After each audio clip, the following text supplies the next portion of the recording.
Hello, everybody, and welcome back to the Tales on Tap, a place where good friends get together and share stories about spells that don't go to plan, hanging out with some bored dudes who like to punch things, and weird freaky dreams.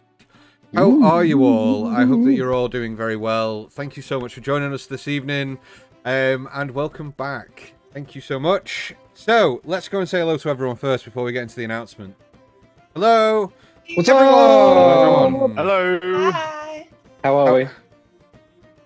All right, very well, very well. Yeah. So we've tonight's the night, guys. Big exciting night for everyone. Not only are we playing D&D tonight, but it is the live draw of our April giveaway, which will be happening at the break. We have a cool spinny wheel thingy that I've set up. I'll show you that really cool thing.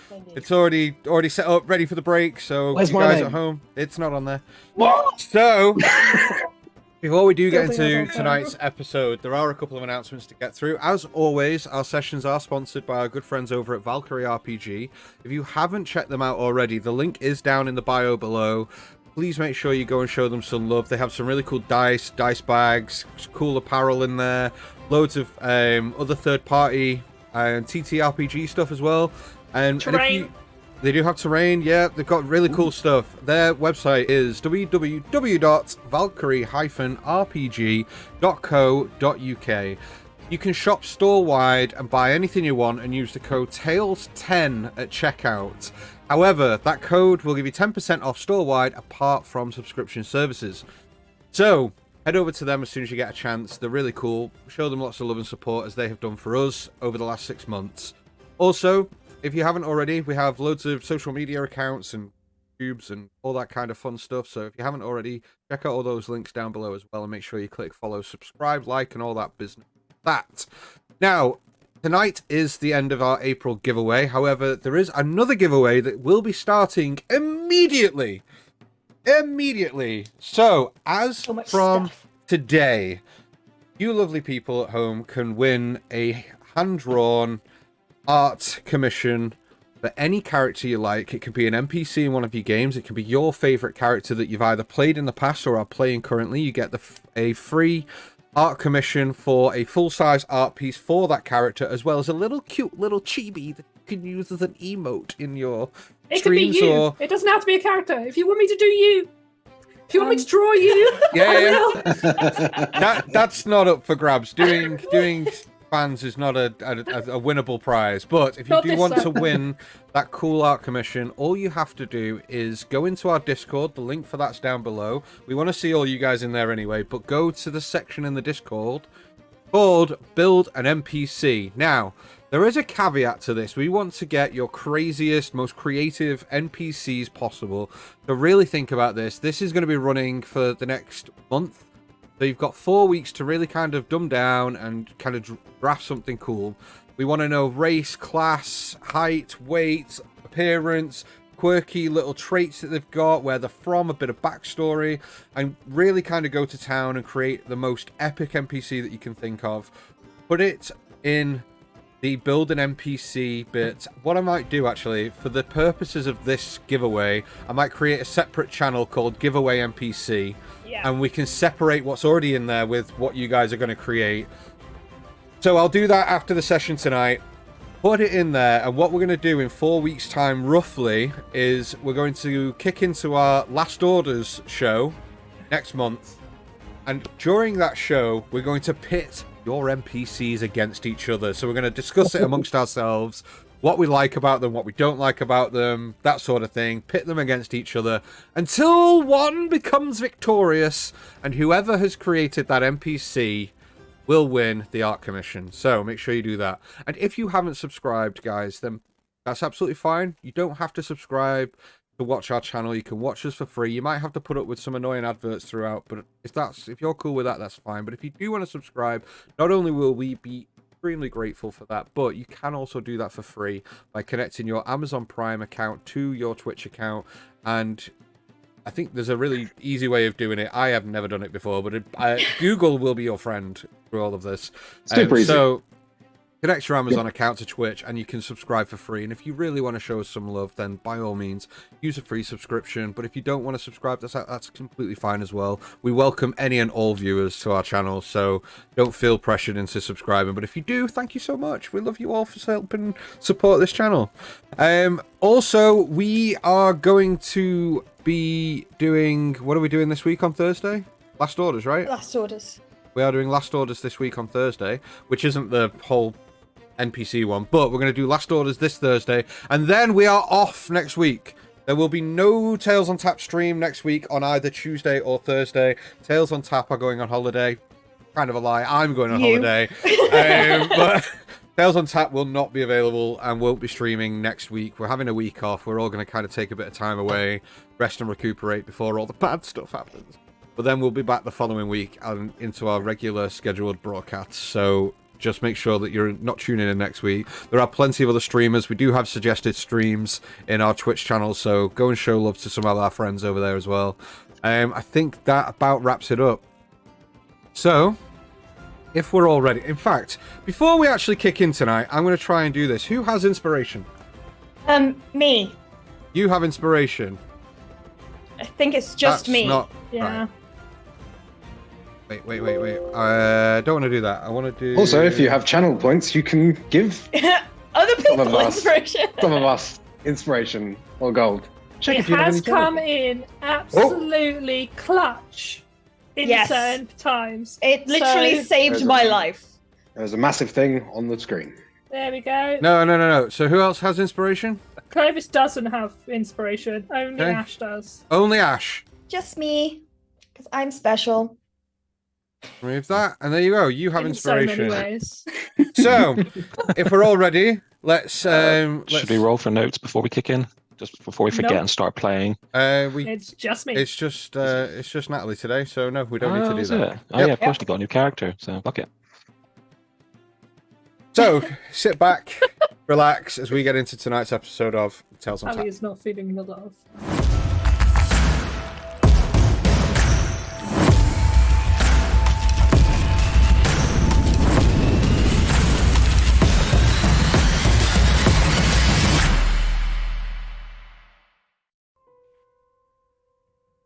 I cannot sleep. Every time I close my eyes, I see the memories of my past. A past I longed to know for so long, and now that I've seen it, I just want to forget it ever happened. Ever since I woke up 4 years ago, strange things have continued to happen to me. First, waking up with this bloody sword on my chest in a grave not of my own making. Then having a terrifying voice speak to me, telling me that I will do well as a vessel. Then a god telling me to find a ragtag group of people named the Fallen.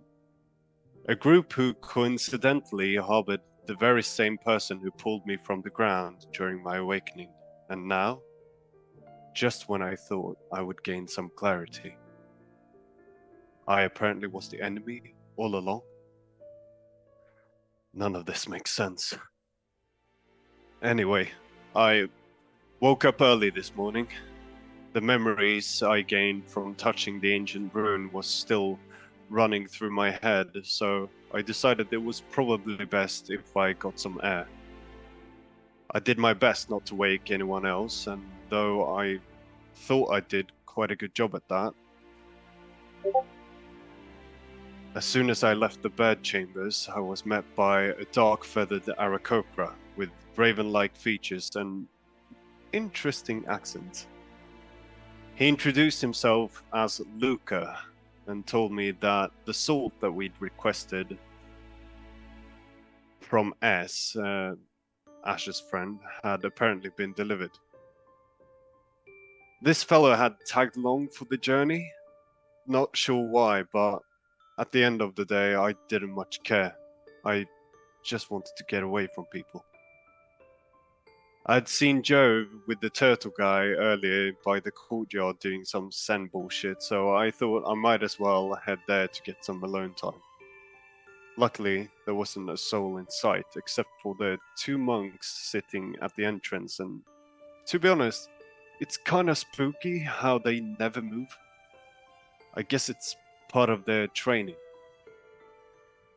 After looking around for a bit, I found a training dummy and a weapon rack in the courtyard. I've never been much of a sit and think kind of guy, so I decided that maybe having a few swings on my nemesis made of straw would help me clear my head a bit. It should come as no surprise at this point that it didn't. Instead, the memories grew only stronger. With every swing, I could feel myself getting more and more angry, and when I was just at the brink of exhaustion, something weird happened. I instinctively reached out my arm, and just like in my memories, this magical energy formed in the palm of my hand and shot towards the dummy, blowing it to smithereens. Did I really have the power to cast spells without the influence on my weapon? I tried to make it happen again and again. For hours I tried, but nothing came out. It didn't matter how much I focused on my anger or my memories. Nothing came out. It was almost like I had a mental block of some kind. That's when it clicked. The power wasn't coming from my memories or my anger. It came from me. All I had to do was focus. Focus on myself and nothing else. And so I did. It was strange to hold this bolt of energy in my hand. Chaotic, even. I've never felt such an energy before. Or well, in a way, I guess I have. But somehow, it all felt so right. Like a piece of me had been found again. And in some weird way, I knew I had the possibility to do so much more by just imagining it. I guess this is how Clovis must feel like. Speaking of Clovis, he reached out to me with his mind, letting me know that everyone else had awoken and that the salt had been delivered next to our beds. I, in turn, managed to message him back, letting him know, and the rest of them know, that breakfast was going to be served soon, and that I was heading to meet them. He seemed a bit stunned by my ability to reach out to him by my own volition, and to be honest, I don't blame him. Shit, I found out myself just now that I could do this, so he had all the right to be freaking out. Anyway, after meeting with the others, and once again talking to Job about whether we actually should resurrect Feathers, we decided to start the ritual. I don't know, it's weird having people rely on you in general, but especially in a situation like this when someone's actual life is on the line.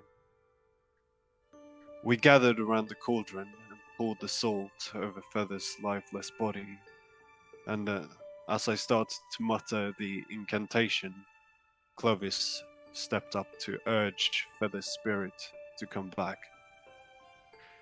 He placed a ring in the cauldron and muttered the spell under his breath, talking about their friendship and all the plans they still had to execute. After that, it was Ashar's turn. She too had prepared an item to leave as an offering. A small scroll wrapped by a ring of protection that Feathers once had stolen for her. As Ash unraveled the scroll, it turned out to be a drawing of her and Feathers at the ball in Eltril many months ago. She spoke to Feathers as family, telling her that she couldn't possibly deal with this many men around her without her sister being by her side. After saying her piece, Ash stayed close by the cauldron as Jove stepped forward. Although he's known to be a man of few words, especially after the journey that brought us to this place, what he did struck me in a way I cannot describe. Jove took his axe and shield and started to create this rhythmical beat, sounding almost like those ceremonial drums I once heard about from Gorgon during my time in Darkhold. It was beautiful, and honestly one of the most powerful things I've heard in a while.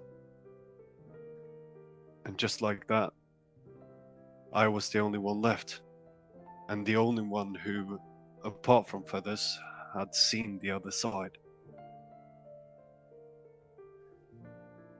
It was just so frustrating. Why was I brought here to this group of people if I couldn't help them when they needed me most? I'd met this wonderful, chaotic person on the road, carved by the power of forces I can't comprehend, and now she was gone. Why? Because we placed our faith in gods and thought that destiny wanted us to somehow succeed? No. Fuck the gods. Fuck destiny. We create our own. We make a choice. And so that's what I told her. Just like I had taken Ashar's hand when I rose from the ground, I promised her that my hand would be there for her. So I reached my hand through the salt and grabbed hers, and just as I did, Ash invoked her astral arms and did the same, almost like she had read my mind. I didn't notice it at first, but there was this dark aura around me, mirroring Ash's astral projection, as if dark and light finally had come together for our friend. And with that, the ritual had ended. Now all we had to do was wait, and we did. Jove and Clovis went off, and after a few hours and a conversation about death and how the experience was for me, so did Ash. I decided to stay next to Feathers. Hours went by, and eventually, when everyone had returned, I felt a twitch. The ritual had worked. We quickly brushed the salt off of Feather's face, hoping to meet our friend's gaze as she awoken, but instead we were met by the dark purple eyes of Sashbay, the entity we had thought had left Feather's body long ago. She refused to give her up, and after mocking us about how foolish we had been, Feathers slumped back into the cauldron, lifeless. We'd come so close, and yet again we were met by another hurdle. Ash's old teacher, the turtle guy, had also witnessed what had just happened, as he'd been standing by the door, and he ushered us to follow him to his room. Once there, we explained what he had just seen, and he in turn told us that Sashbay is an incredibly powerful entity if they could travel between planes like that.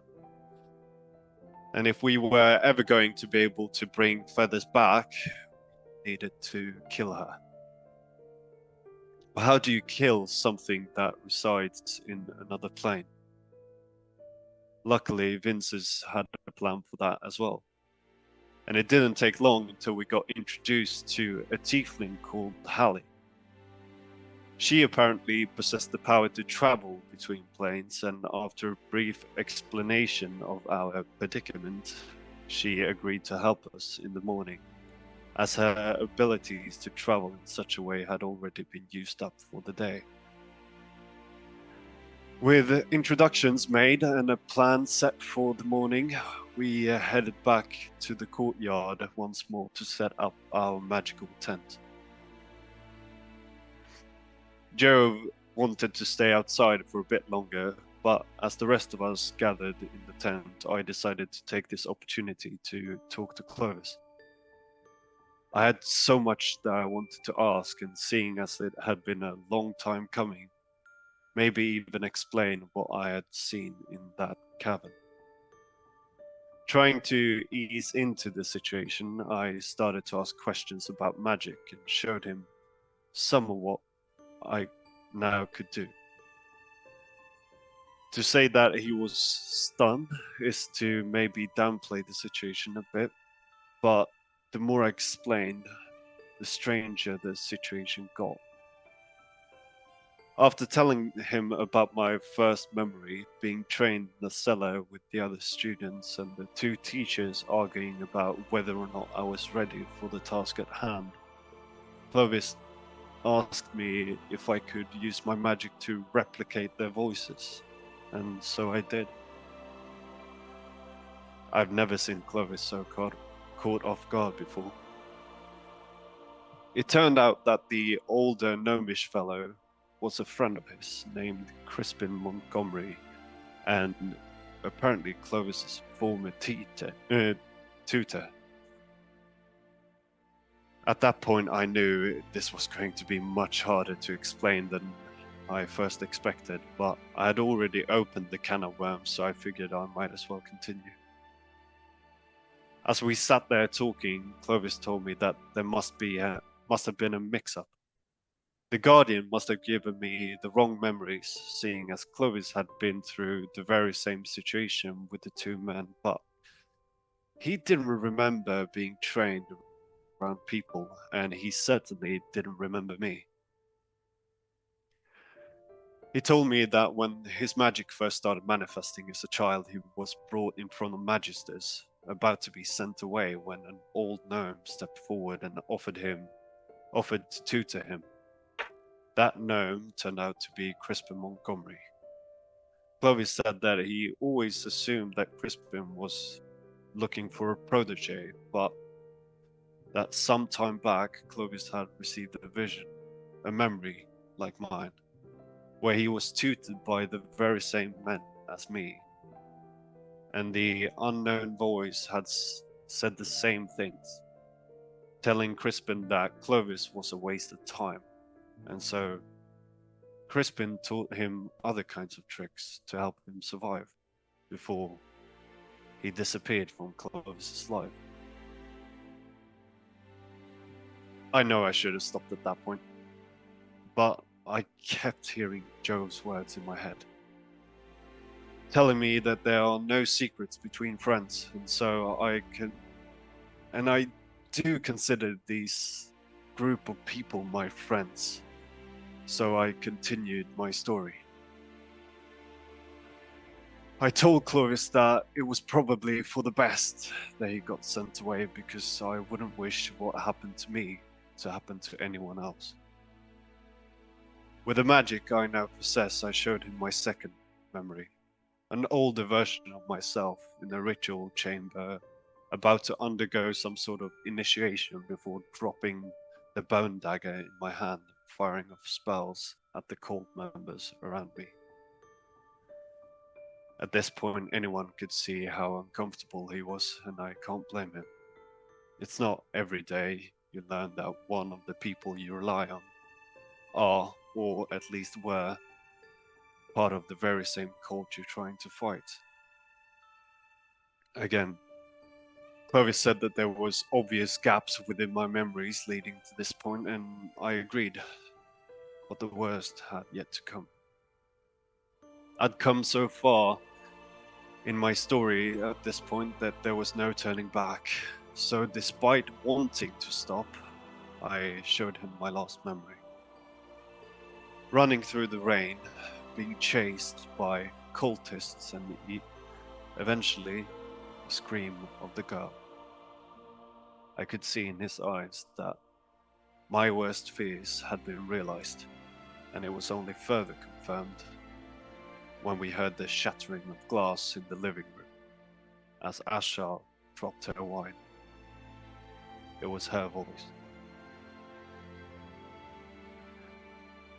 To no one's surprise, Asha was both anxious and furious as she stormed into the room, asking where the sound had come from, and as I told her it had come from me, she froze. I explained that I had started to remember pieces of my former life and that apparently I was there that day when she got attacked. Confused and frustrated to what all of this meant, we all stood there in silence until Clovis asked to be given some time to mull this new information over, and we agreed to not let this conversation of ours leave this room, at least for now. As Joe came back from doing his thing, we decided that it was probably best if we went to bed. I doubt many will get any proper sleep this night, least of all Asha. After saying goodnight to our group, Hallie stepped out of the tent to sleep under the stars, as the rest of us went into our separate rooms, apart from Ash, who decided to spend the night next to the cauldron.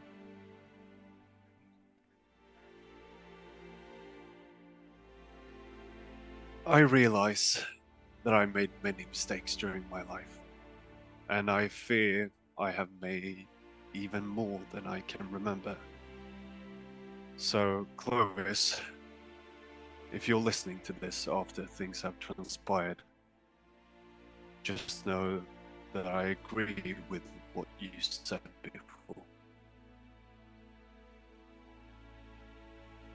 Maybe I shouldn't be here. Maybe destiny got it wrong this time. And whatever judgment you decide to cast upon me as a group, I will willingly accept. And Asha, if you're listening,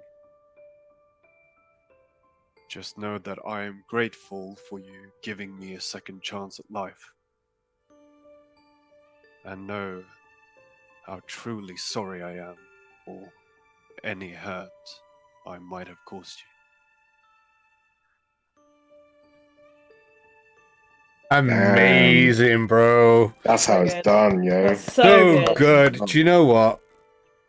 That was so Oh. good. You can have Oh. inspiration. Hey! Give that man a token. I might not need to use it since I'm probably going to be dead in the morning. But you know, You who knows? can have inspiration. That was incredible. Very well done, sir. As you all drift off to sleep, most of you in your respective rooms. Ali, you're outside. You managed to stay awake a little while, gazing up at the stars. But you do soon drift off to sleep.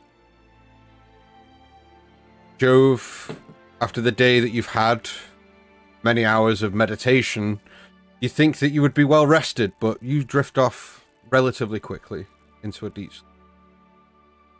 Michael, you don't drift off quite as easy as everyone else.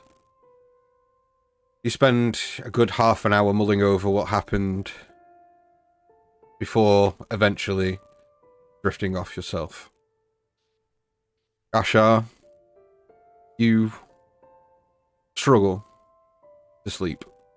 Yeah. You are uncomfortable, but you do Can I eventually. do something beforehand? What would you like to do? So kind of having traipsed into Feathers' room and just looking down at her in the cauldron and thinking about what Michael's just said, Ash kind of switches into problem-solving mode and is basically getting out notes and parchments and trying to figure stuff out. And she's doing it for a long time, and eventually she kind of feels this solitude and this emptiness in the room. And she like invokes her astral self and almost hugs herself with the second pair of arms, just on the bed, just staring at everything, before she kind of looks across to where Clovis's room is. Mm-hmm. I think he's only been dead for 3 years. You hear in your head. Clovis, you in your room currently lay on your chaise-longue with your hands kind of rubbing your temples and forehead, trying to process everything that you've just been told by Michael before you hear this in your head. What makes you think that? So he said that he's been dead for 4 years. No, he's been alive for 4 years. The attack, if he was there, was only 7 years ago. Or something along those lines. I'm not even going to ask how you're doing this right now, but look, there are a lot to take in, and the timelines, none of it matches up, none of it makes sense, as far as I can tell. I'm not sure. I need to process all of this first before I can start to make sense of it. I mean, he didn't tell me the extent of what he remembered, but just from that's all I can really think about. I'm just realizing I've never seen a dead body of someone I care about before. It's not pleasant. No, it's really not. At least for now, she's at peace. I hope so. God knows what Ashby's done. Yes, I was trying not to think about that. Sorry, I got a lot going through my mind right now. Get some sleep. We'll need it. Okay. There's more pressing matters at hand. And I know I say that a lot, but it's never been quite this hard to say. No, I know. We'll be fine. You get some rest as well. Ash, you struggle. Even with those reassuring words of needing rest, it does take you a little while. You sit, holding yourself with your astral arms for a good half an hour before you drift off, and I don't think you even realize that you do, but you just kind of get comfortable in your own presence for a moment, and in that moment, the aches and pains and exhaustion of the day catch up and you just drift off. Clovis, it's very similar in that respect, apart from you don't have astral arms, but you are weary and your mind refuses to let you sleep at first. You are actively running through your memories, everything that you can try and piece together in your own head before eventually you also do drift off to sleep. Ali, Jove, Ashar, and Michael, you all gain the benefits of a long rest. Oh. Clovis, you drift off. And as you do, thinking of the images that Michael has shown you and trying to place things where you think they can be. That's the wrong one. Sounds like my bedroom. Yeah. You start drifting into your own mind, trying to piece together what little things you can through the mass-scape of your memories. The first one that you recall is very clear. As the light, an orange, amber, flamed light fills your whole plane of view. The scream of your own voice as you scramble across the floor backwards until your back hits the bedside table of your old room, and the opposite corner where your wardrobe was in flames. Your mother bursting through the door, looking in the corner, looking at you wide-eyed, rushing over. It's okay, dear. It's okay, don't worry. You're okay. As the amber fades from your eyes, as the hammer gabble noise reverberates in your mind, as the open room of the Magister's courtroom opens up in front of you and the crowd of people around, as you're stood solitary on the main plinth in the middle of the room, the echo. He will have to try him like any other. Cannot control his magics, then he will be deemed as a threat and be dealt with accordingly. The rest of the voices muffled but panicked as the young boy of your childhood self standing, shaking in fear of what's to come, before the familiar voice from behind you. I will take the boy in my care and teach him to control his magics. Or if he does not, I take care of this matter personally. The memory cuts to the small gnomish hand on your shoulder, arm draped over, walking you through the crowd of people out of the room. A sense of comfort in this reaches you in your dream. You fade again into a dark room, one that you have cast from your memory for a long time. Stood once again, seemingly on trial. You feel, as you did then, scared, worried, unsure, uncertain of what's happening. An individual sat at a desk mere 10 feet away, large oak desk in this dimly lit room, sconces in corners of the room, casting this very dim amber light. The facial features of this individual, this rough-looking bearded human man, in a rather long black overcoat with a cotton white shirt open underneath, kind of sat back, smoking a cigar. Do you think that this whelp has what it takes to do what must be done, Crispin?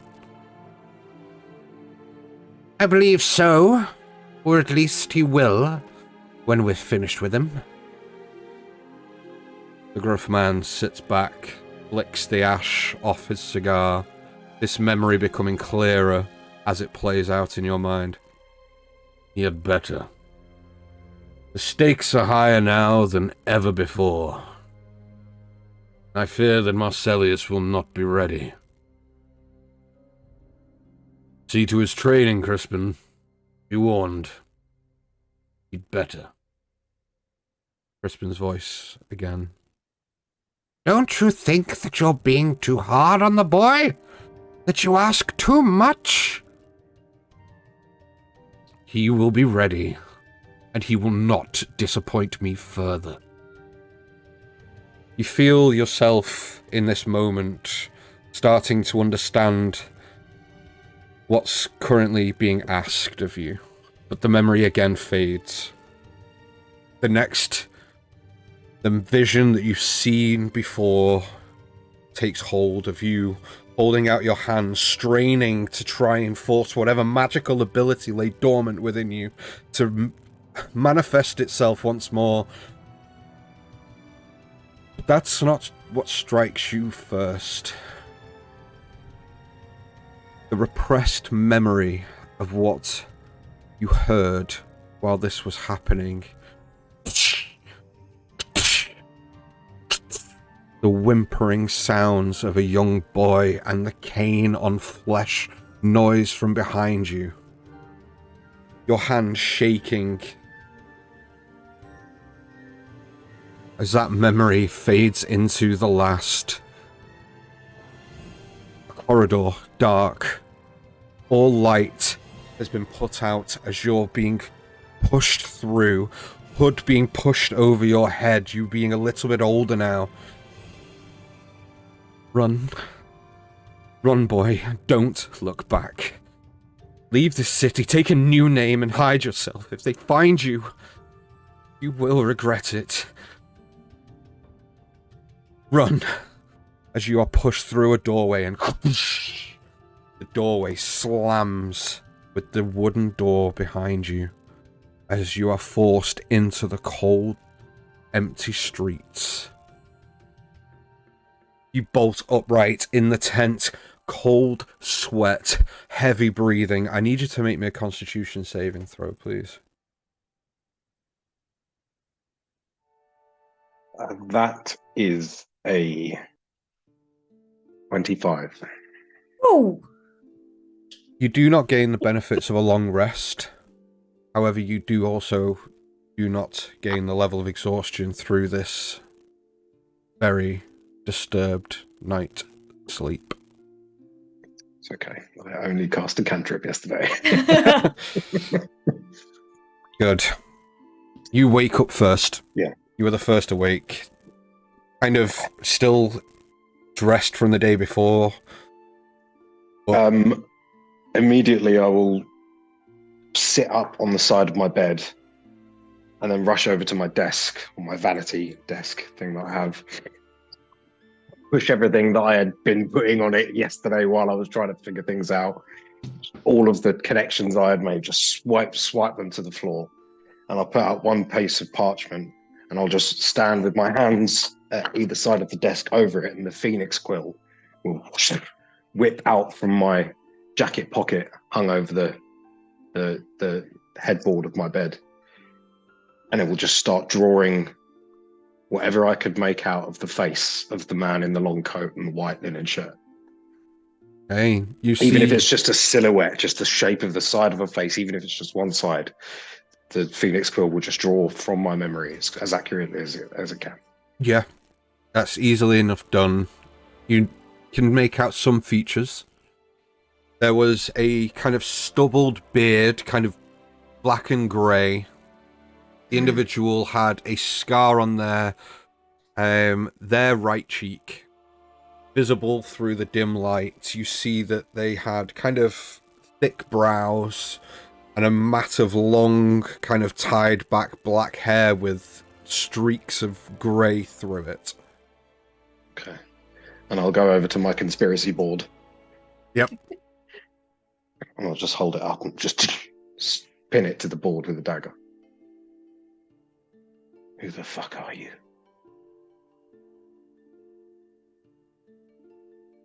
I'll just turn back to the outside and I'll sit back down on my bed again and just cross my feet, put my hands behind my head and just lie there for a bit until I hear anyone else get up. Okay. And just solidify those memories and try and just wipe away all the fog that I've had, all the compartmentalization of traumatic memories, and just focus on them and come to terms with them as much as I can. Okay. The next awake, Jove. You are seemingly first up. As you kind of wake, you don't hear or see anybody else awake in the tent, but you wake up. Zayla,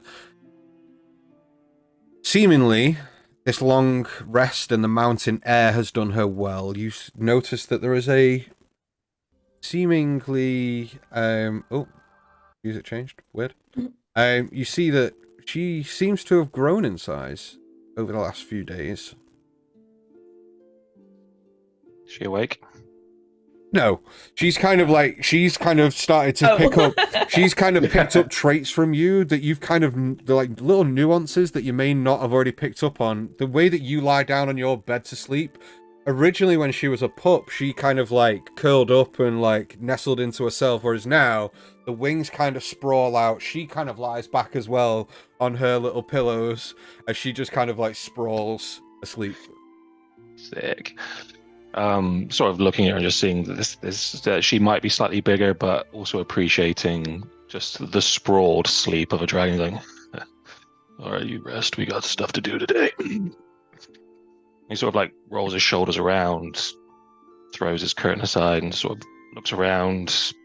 Bare chest, just trousers and boots. Heads straight into the kitchen. Starts sort of rifling through the bag of colding, pulling out a lot of potatoes, some eggs, like breakfasty type foods, a lot of fresh fruit as well. Just trying to get rid of some of the stuff that's been in there for a little bit because he's not like trying to cook for a while. Mm-hmm. And then, probably to no one's sort of happiness, you just hear like he's like pulling out the pan, sort of like in a very good mood, slamming still. So you just sort of like,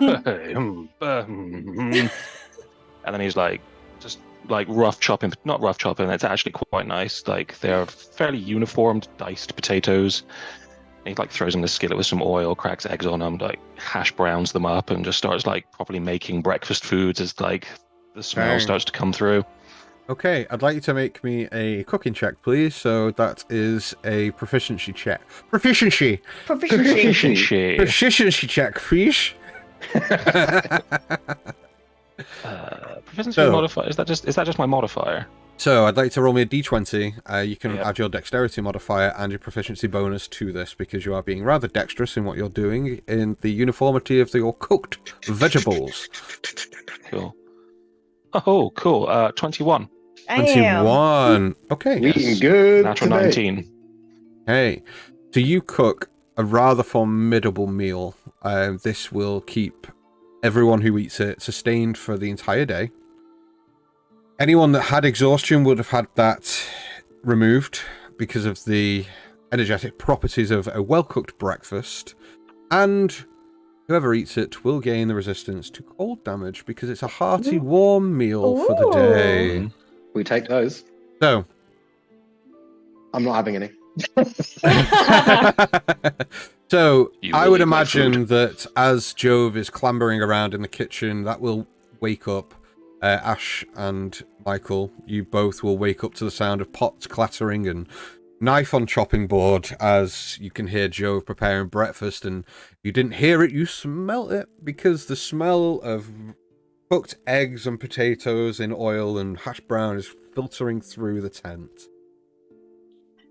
I think Ash may have been up even a bit earlier than she was the day before, and is literally like doing sit-ups and like shadowboxing in her room, just to try and let out this pent-up aggression. And so she's like literally like not hitting. She probably has like a practice dummy in there, and she's just sparring with this thing, and she like hears the clatter from the kitchen, but she's still gonna just keep going. It's kind of like a background thought for her at the moment. Okay. Michael, you kind of wake up to this?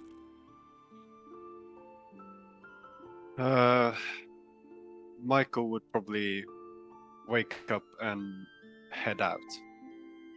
Okay, so you're not staying for breakfast, you're going to gather your things and start heading out? No, he won't gather his things. He will just pick up his sword, and head out to the courtyard. Okay. And go towards one of the practice dummies, and maybe for 15 minutes, half an hour, just start swinging against this thing again. Okay. As you wake up, Hallie, in the morning, kind of stretching yourself out, you notice that Michael steps out of the tent with a sword brandished and starts walking across the courtyard towards the training dummies as you kind of gather yourself in the morning. I give him a sort of a good morning sort of nod, and I'm packing up my mat and stuff. It probably takes me a few minutes, but as soon as I've done that, I will head in to the tent because the smell is probably wafted out by now. Yeah. Yeah, I definitely will have done, Yeah, yeah. Some good breakfast foods that's wafting around the courtyard. And there was a tiny retcon from last week. So we said that I had been gone for a while, but it'd only been a day here. it was reversed. I was a day there, and it had been a couple of months here. Oh, It Well, was that the completely opposite. changes Yeah. my reaction. I apologize. So that was that's how it happened. Well, that changes things. Okay. so a couple of days there is a few months out here. Well, it can be. That's why So- I asked about it. Yeah, sorry. Fuck. So I haven't had a good cooked meal. Not that she hasn't had a good cooked meal in a while. So drawn to the food, she peeks her head in to see who's about. She's still very tentative. She's very aware this isn't her place. She's still very much the outsider, so she kind of peeks her head in and she's like, "Is there food?" You just sort of see Jove come out of the kitchen with like a big skillet full of potatoes. He's not bothered to serve into dishes or anything. It's just sort of help yourself type deal. He's like, "Oh hey, Hallie, I will remember your name. Yeah, come sit down. There's breakfast. You're invited too." Oh, I don't eat meat, so the potatoes is Let's great. go. Let's go. Let's go. Joe, Alright, well, there was Joe takes breakfast for you. 1d6 psychic damage. Yeah, It still smells lovely. I mean, you eat eggs, right? Yeah, eggs are good. Why'd you have to think about that? I don't think I've ever eaten eggs. Cool. Well, you're gonna have some of mine. They're mixed in with the potatoes. It's we call it remains of the day when we're out in the wild. It's just whatever we got left thrown in a pan and fried off. I'm trying to get rid of some of my old food. It's resourceful. Is everyone else up yet?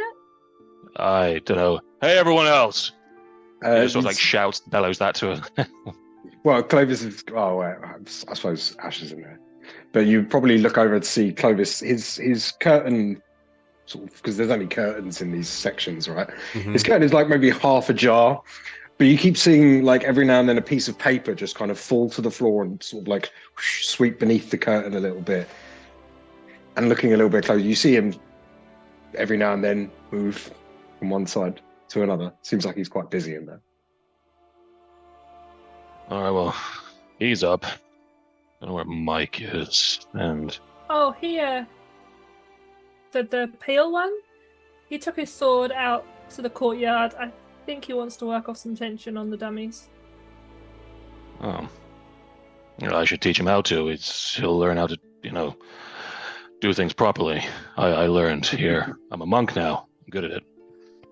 You see the genuine confusion that someone that looks like you do, and you're referring to yourself as a monk. Whoa! You're just not the average monk she's met. They look like Ash. A little bit rough around the edges. Okay. Speaking of Ash, you probably hear like low grunting, and then all of a sudden, ah! Is Ash in Clovis's room?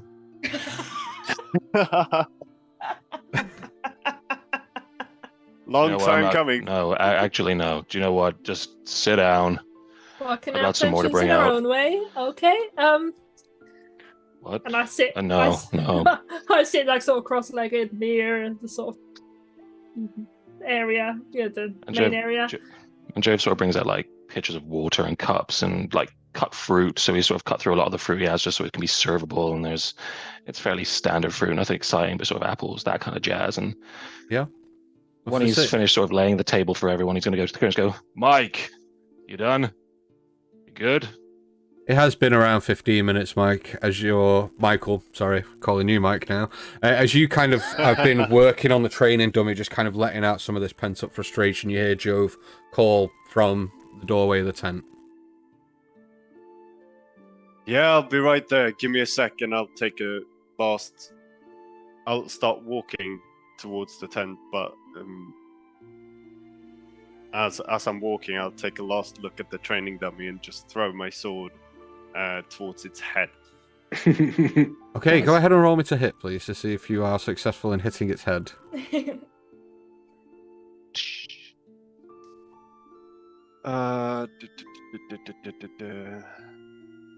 So 24.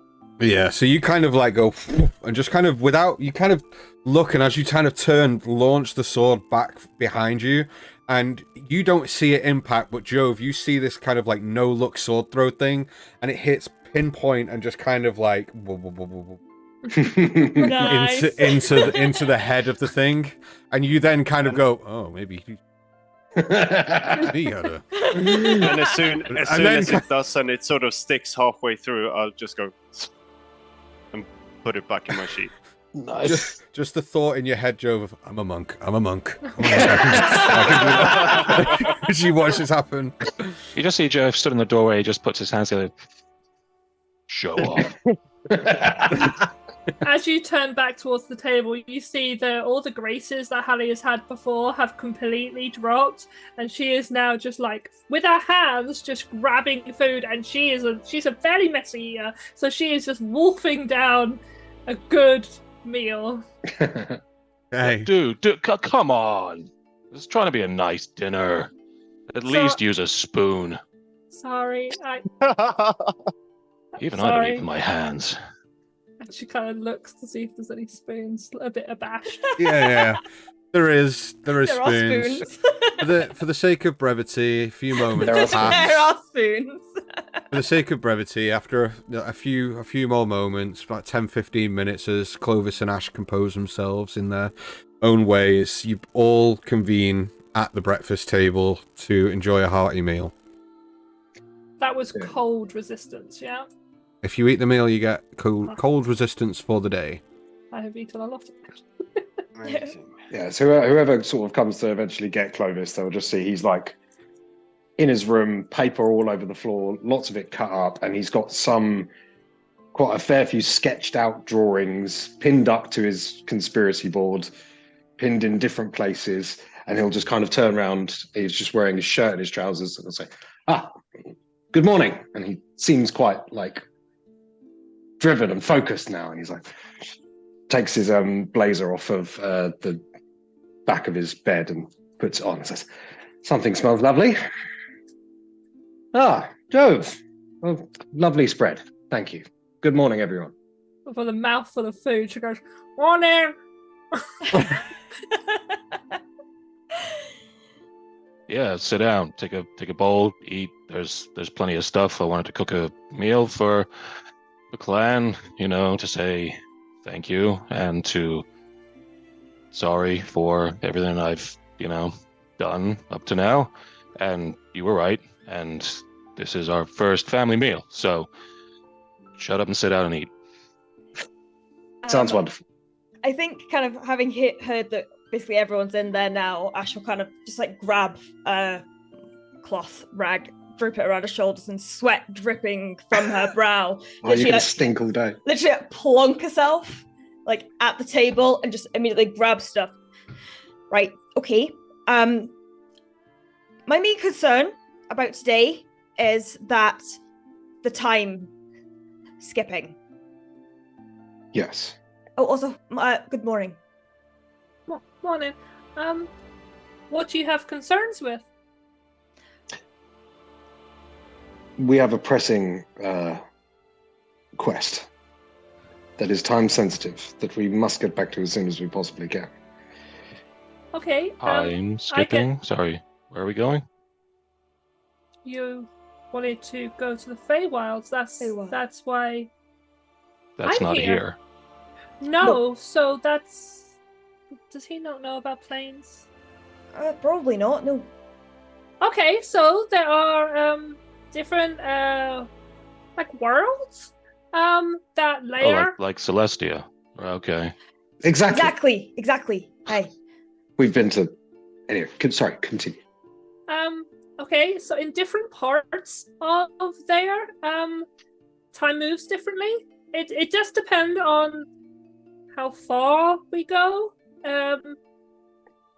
So I can't say exactly how much time will pass. Exactly. I know that is so unhelpful.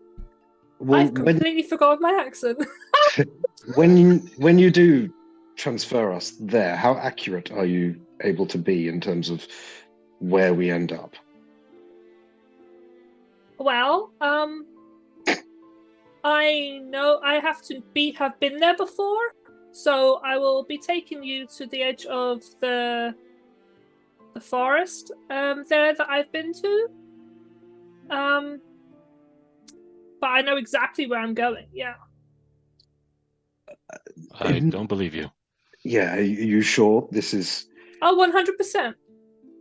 Like, Can I inside check? Yeah, me too. Sure. Me too. Me too. Me I too. don't believe you. In fact, I mean, if you want to insight check, absolutely fine. I got a natural 20. Okay. 25. I'm telling you the truth. 14. 14. You might not be too sure, but Clovis knows. I'm Yeah, I fairly mean, sure that I'm telling the truth. Yeah. yeah. There's no uncertainty in your mind, Clovis, that trying to hide anything or lead you astray or anything. She's just telling you as it is.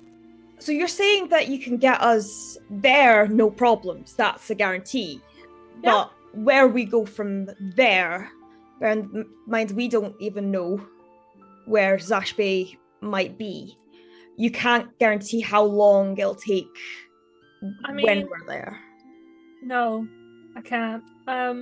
I have a couple of contacts in and around the place that I can find if people have returned. I mean, I've got some contacts that I can ask about. Well, Vesemir. Sorry, not Vesemir. Is it Vesemir? No, that's a Witcher character. Yeah, that is Yeah. a Witcher character. Yeah. Vincis. Yeah. Vincis seemed to have some knowledge of this entity. Perhaps he might be able to steer us in the correct direction before we depart.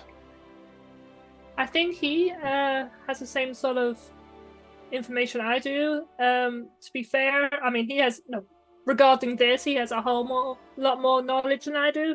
But on this, where she would have returned is unpredictable. Yes. With a creature like that, I'm fairly sure that I will be as efficient as I can possibly be. I know, and I still think it's worth it, but we're not exactly the most efficient of groups, you could say. Okay. Well, we have our moments. We have our moments, but then we also get sidetracked quite a bit. So your time sensitive mission, what is the time sensitivity on it? Well, Days. oh, shit, I forgot to tell you guys, Phalanx reached out to me yesterday, and they were approaching Daggerford, I think, so they're nearing Waterdeep.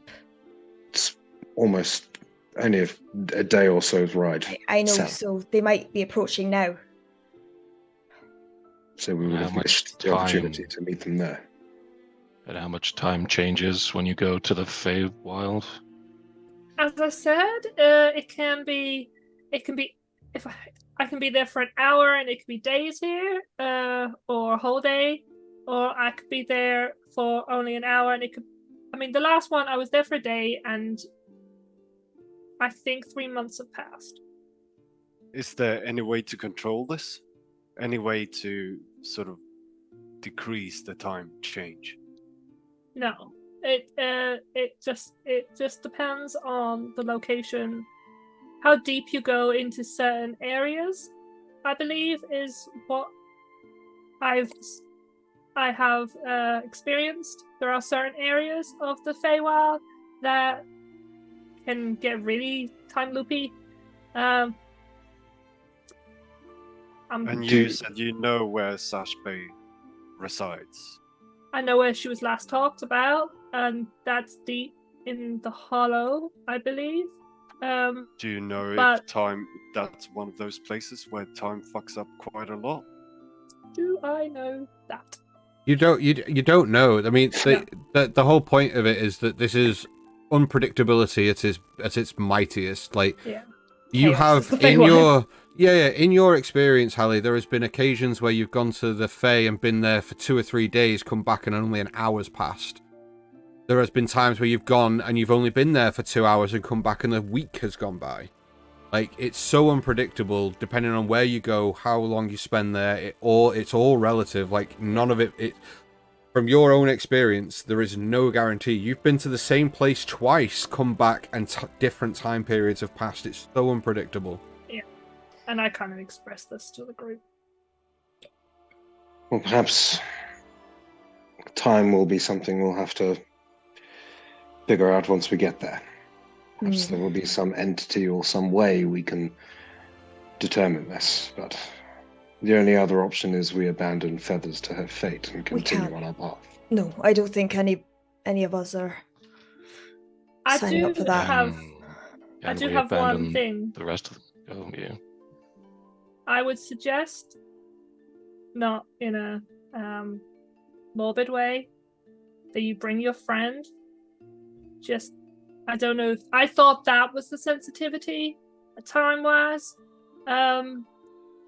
You think leave? I think bringing your friend with us, because then time will move the same speed as we are. Agreed. Just no, in case. That's a good shout. All of you at this point have also noticed that Killian is not here. He was not here the night before, and he is not here now. Okay. And I still haven't seen Tiri around, have I? Oh. You've not, and you've not asked about it either. No, I know. Yeah. It's just kind of like when I was recounting the stories to S and stuff, and whether he was in there. No, you've not seen it since you've been back.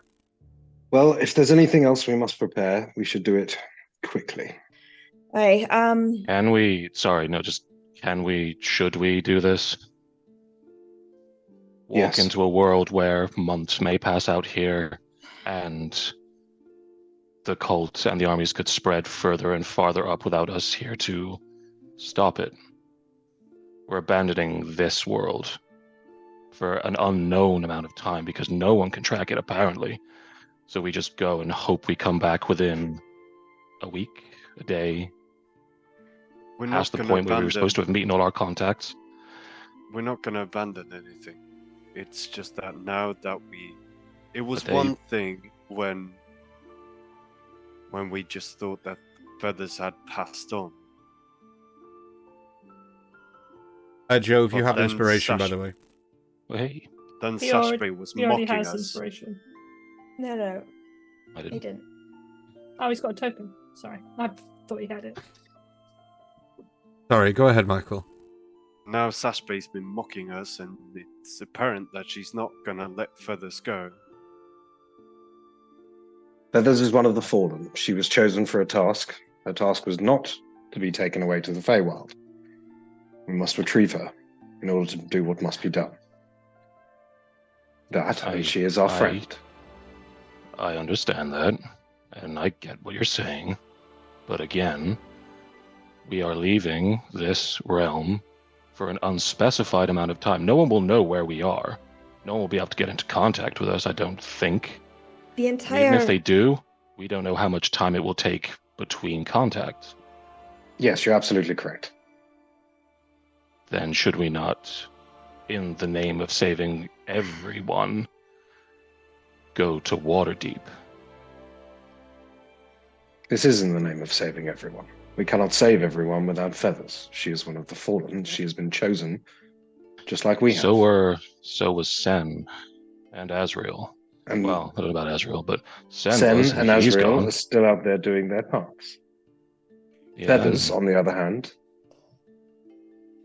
has been taken. I get that. But so could a lot of other people. And we will I know we don't them. know them, and I know they're not our friends, but if more people die in the time that we are in the Feywild doing what we're doing, that doesn't undo. If Candlekeep were to fall, if Daggerford were to fall, if the roads were to fall, if more dragons die, there's more than just Feathers to think about. As much as we are friends, there's a lot. Understand what you're saying, and being isolated on another plane is not exactly ideal for our situation. I don't know about that messaging spell that Phalanx uses to contact me. I don't know if it can go cross planes, but Phalanx, I will send word to Phalanx of where we are going, if you all think it is a good idea, I could even send him the other sending stone. So we have a contact on this plane ready to contact us if we need to come back. Have I ever received a communication in the Feywilds from this plane? No. No. Okay. You can see that she's been looking a bit confused with this conversation. I must have been away I've been away for a while. What call? That, unfortunately, at this point, is privileged information. Harry. There's a cult in the south going through things, taking people's stuff, trying to give it to someone. Or something. We don't know what. We're trying to find them. That's what we're doing up this way. That's what we're trying to get to Waterdeep for, because they're just ransacking the south. Michael is looking quite impressed at how much information Joe was able to give out without actually giving out any information at all. And he sort of goes, "Yeah, that's about right." The south. Congratulations, you're privy to privileged information. It's not really privileged information. Loads of people know. The Gauntlet, the Harpers. Jove. What? I have family in the south. Where exactly do you have me worried now? Things have transpired in this world which will be put right in time. For now, we must retrieve our friend if we are to prevent any further trouble. You have our word. You have my word. Everything will be explained as soon as I can. Okay. And reading the sort of the withholding of information, she can tell that he's trying to not. No, roll me an insight check and we'll see if you can. Yeah, right. Should I do persuasion? Persuasion or deception, your choice. Insight. Oh, I've got a good insight. 14 plus 7. 21? Yeah, you got me. I got 18. You can pick up that there is a general withholding of information. Okay. I need to pick up something from the kitchen that will aid us with my contacts. I'll be ready to go. 10 minutes minimum. Can you wait? Because I need to get some stuff from your kitchen as well. I'm just going to pack away my and then I'll come with you. Sure. You know what I mean. And Joe sort of picks up the skillet with little bits of food on, looks to Clovis and goes, "If our friend wants to come back to us, we still don't know." And leaves to starts bustling things away before he sort of pairs it with Hallie. And I walk towards the kitchen. I'm going to go talk to Vinces about potentially having the Order on our side. I'll remain light touch about what information I share, but another useful ally could help us wonders. Doesn't usually feel this bad. Keeping things from people. No. Maybe Joe's right. But we need her. We do. We can't risk her running off to... Just doesn't feel good. We don't know what Zashbe could be doing, and I refuse to... If she wants rest, she is more than welcome to it. She has done so much. But to think that she doesn't have a choice right now... Oh no, I agree with you there. I was more referring to Hallie. She's from Belloc. Oh, yes. Belloc did not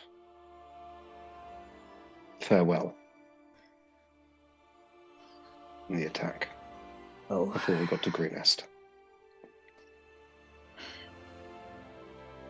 But I worry if we need her to get feathers. I've been lying all my life, and it's always felt great. But not this time.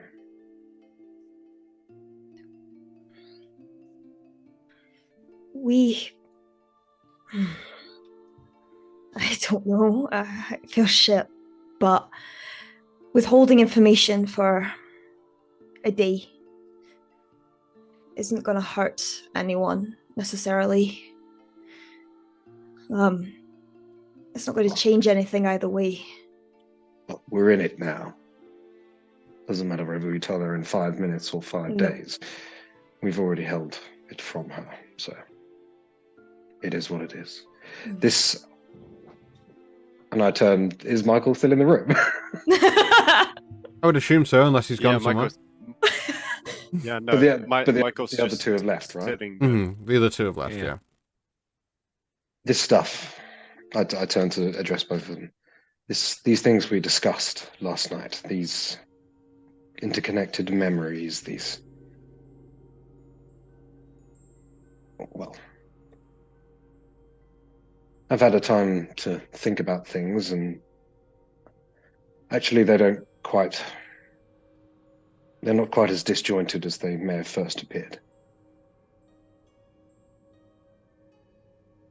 Look, I left a life behind in Baldur's Gate.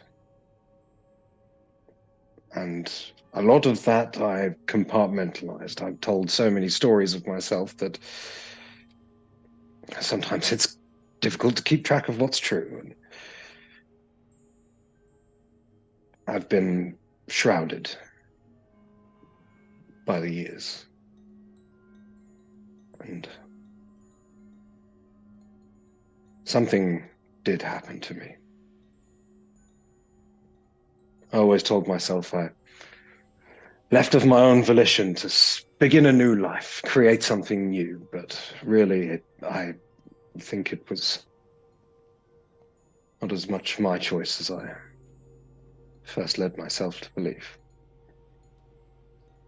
And I sort of walk over to my room and I sort of walk along pulling back the curtain, and you see my conspiracy board now has several sketches in several different sections. In one section there's a sort of slightly silhouetted, almost half noir kind of comic book style sketch of this rugged man, and next to him a sketch of a small little bearded gnome, and it's got question mark above the man and Crispin Montgomery above the other. Below there are two sketches, myself and Michael. Off to the side is a sketch of Ash. Up and over to the other side, there are sketches of Frulin Mondarth, Resmir, some of the other cult figures, some of the locations and maps with routes drawn on them, a letter pinned, another set of orders pinned on there. So when we're back, we need to start approaching this thing properly. Like you said, Ash, we have a way of getting distracted. Look at where we are now. But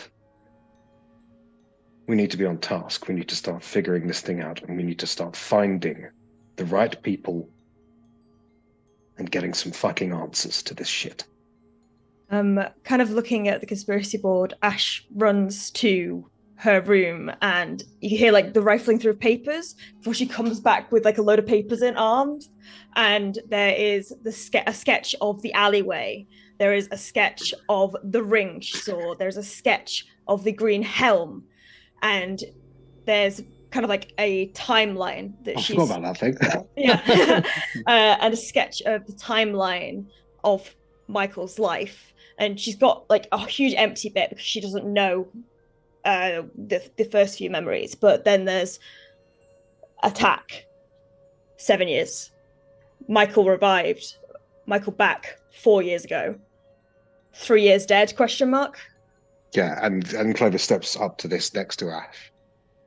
Yes, no, this is good. This is good. We establish a timeline. And he goes over and he plucks the two photos of Michael and Clovis from below the pictures of Crispin and this mystery figure.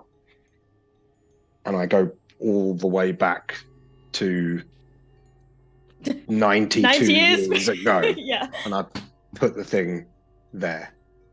And I say, this is when I was first introduced to them. And I'm like, I'll put the picture of Michael sort of below that, kind of between the attack and when I introduced them. It's like, we still have to establish a certain timeline. But Michael, if I was present in your visions, and I fear you may have also been present in mine, then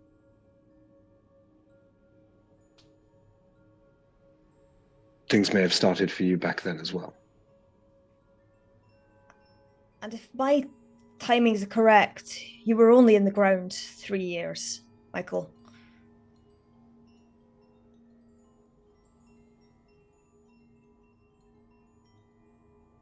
Okay, that's a lot.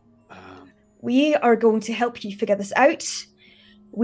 I cannot speak for Clovis, but I know if you were there, it wasn't you as you know it. You don't remember who or what you are. You are what you have made yourself, and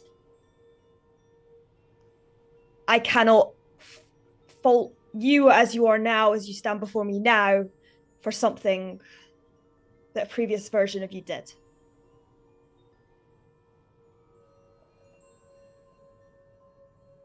I've been thinking a lot.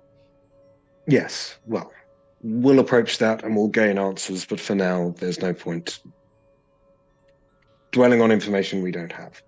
Hopefully something will come to us or we'll be able to find something, but we need to focus on the key figures. No. We need to figure out what they're doing. We need to build a timeline and figure out their intentions. Like I said, I do not wish to exclude anyone else from these discussions and plans, but let us all agree, once this is done, nothing else gets in our way. We focus in on what we know. Okay, well, if we stop having them. information gathering and things, give me a second. I'll go and take the journal that I'm writing in, and I'll rip off 2 pages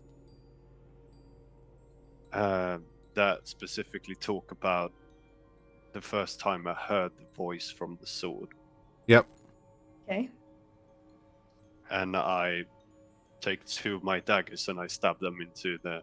Oh, sorry, I heard it stabbing before I realized. Imagine We'll find- the holes are from there. We'll find I some can fix hints it later. It's I fine. can fix it if you want. It's okay. Well, I don't know if there's anything else any of you need to do. I did see yesterday there was a small forge in a cellar, not too far away. Which Could could potentially come in. see if that hammer could be used by anyone down there. I forgot about that. Mm. Speaking of hammer and forges, the runes, do you have them still? The balls, the runes. Mm-hmm. Uh-huh. The Benoit balls. Runic stones. Yes. They're with the hammer in the bag. Do you mind if I have a look at them again? Sure. You want to see my balls? I'll present to my balls. Right.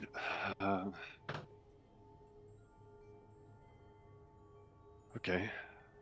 Come on. Focus. And my eyes will flash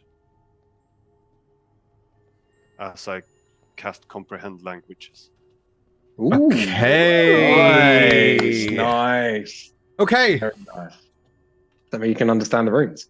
Can understand the runes. Oh, awesome. So based on what you already know, Yeah. I'm going to pair what you already know what they can do, I'm going to tell you what these runes do and what the runes say. So, Michael, you pick up the first rune. This is a rune stone of protection. This stone improves the bearer's armor class and saving throws by 1. Ooh, baby! Second one is a rune stone of good luck. The rune stone of good luck is called a luck stone. It is highly polished stone inlaid with aegis. The bearer can re-roll one attack roll, ability check, or saving throw that they dislike. They must use. I'm not fan of that one. They must use the second roll. This runestone only has 5 charges. Once used, the runestone will crumble to dust. Ooh. Right. Clarification. Yes. If I cast a spell at someone and I dislike the saving throw they make, No. So it's an attack but roll. I dislike it. But it's a saving throw that you are rolling. So any Okay, rolls. fair So enough, it's fair basically enough, the fair lucky enough. feat, but you have 5 charges of it Okay. on attack rolls, ability checks, or saving throws. But once you've used all 5, Okay. it is done. I need You to got add it, the, boss. I need to add the 5 charges to the item on D&D Beyond, but I'll do that in a minute. The next one is a runestone of Featherfall. This stone will activate automatically, casting the Featherfall spell if the bearer falls more than 5 feet. That's a beauty. God damn. It is an I don't need that. automatic cast of Featherfall if the wearer falls more than 5 feet. And is it just applicable on the wearer rather than the Featherfall spell, which is If multiple? the wearer, if you can't Yeah. cast the spell, it automatically It's casts it just on whoever on you, is yeah. wearing it. The next one is the runestone. Bear with me. The Warstone. Ooh, Get these. that sounds quite Jovi. 1 second. Come Are on. these getting added to our bag of holding chat, by the way? They will be. Um, Once I'm just writing them up for now. Is that bear with? No. So the next one is called the Runestone of Flames. What was the Is it runestone not- of war? So it's not. I'm going to tell you that. I'm going to tell you that one. I Okay. just have to go through them in order of whatever's in front of me. The Runestone of Flames is carved from magical reinforced slag and must be infused on a melee weapon. Okay. That weapon that will then deal an additional 1d6 fire damage. Ooh, nice. Tasty. However, on an attack roll of a natural 1, the rune will shatter and be completely unusable. So any nat 1s, Oh, it completely shatters the rune, cannot be used ever again. Yikes. The last one is the war rune, Warstone, I've called it. This runestone provides the bearer with an additional 1 on a hit, it's +1 to hit on melee attacks and damage, while also serving as a ring of fire resistance. Ooh, that's good. It must be attuned to. It's the only stone that has to be attuned God to. damn it, however. Dan. And it must be worn or carried. Okay. Then you pick up the Warhammer. This might take a while, viewers. This is called the Forge Master's Might. Ooh.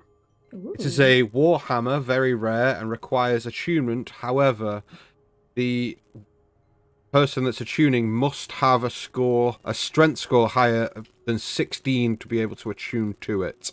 I'm out. With this Warhammer, you gain a +2 to attack rolls made with the weapon. In addition, you must have either a strength score of 16 or be a cleric of the Forge to be able to attune to this.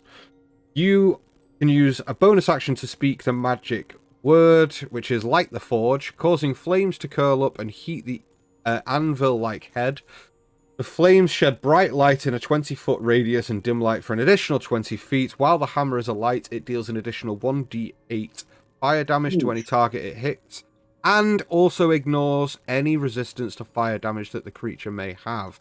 So it is fire damage regardless. The flames last until you use a bonus action to speak its command word, which is Quench, or you drop or stow the hammer. It also has additional abilities called Smith's Blessing. While you're attuned to this weapon, you know the mending spell. However, the limitation of the spell increases to a 5-foot dimension while repairing metallic components. Additionally, you can also cast Fabricate and Creation once using the hammer. God. Creation is cast at 6th level, while the cast with the hammer and its conjured materials can be used with the Fabricate spell. Casting time of the spells is 1 action when cast in this way, and the spell can't be used again until the next dawn. This weapon can also serve as a magically enchanted anvil, allowing skill checks with smith tools to be used with advantage when using the hammer's head as an anvil. Additionally, What? There's more. you have something called Iron's Rays, which means the hammer deals an additional 2d8 bludgeoning damage when you hit a construct or structure with it. Very nice. There you go. Demolition.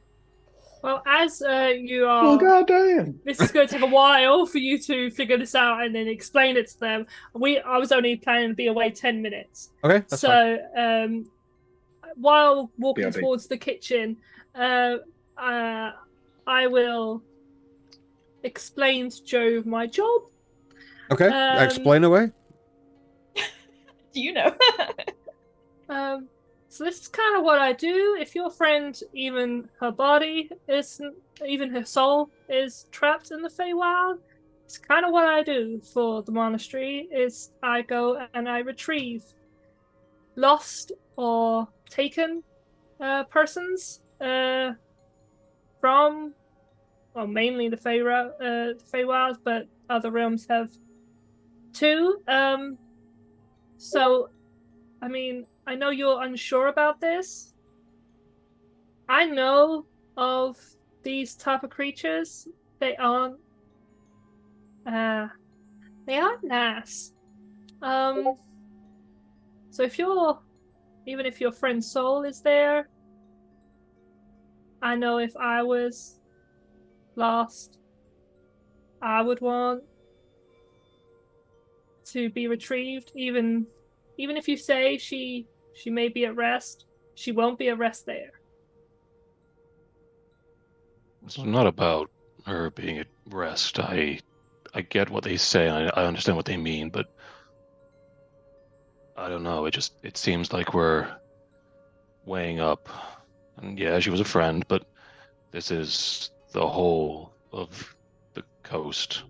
It's everything, and we don't know how long we're going to be away. We don't know how long it's gonna be till we come back. If we return and everything's in ash, what was the point? You know. Can I just take a moment?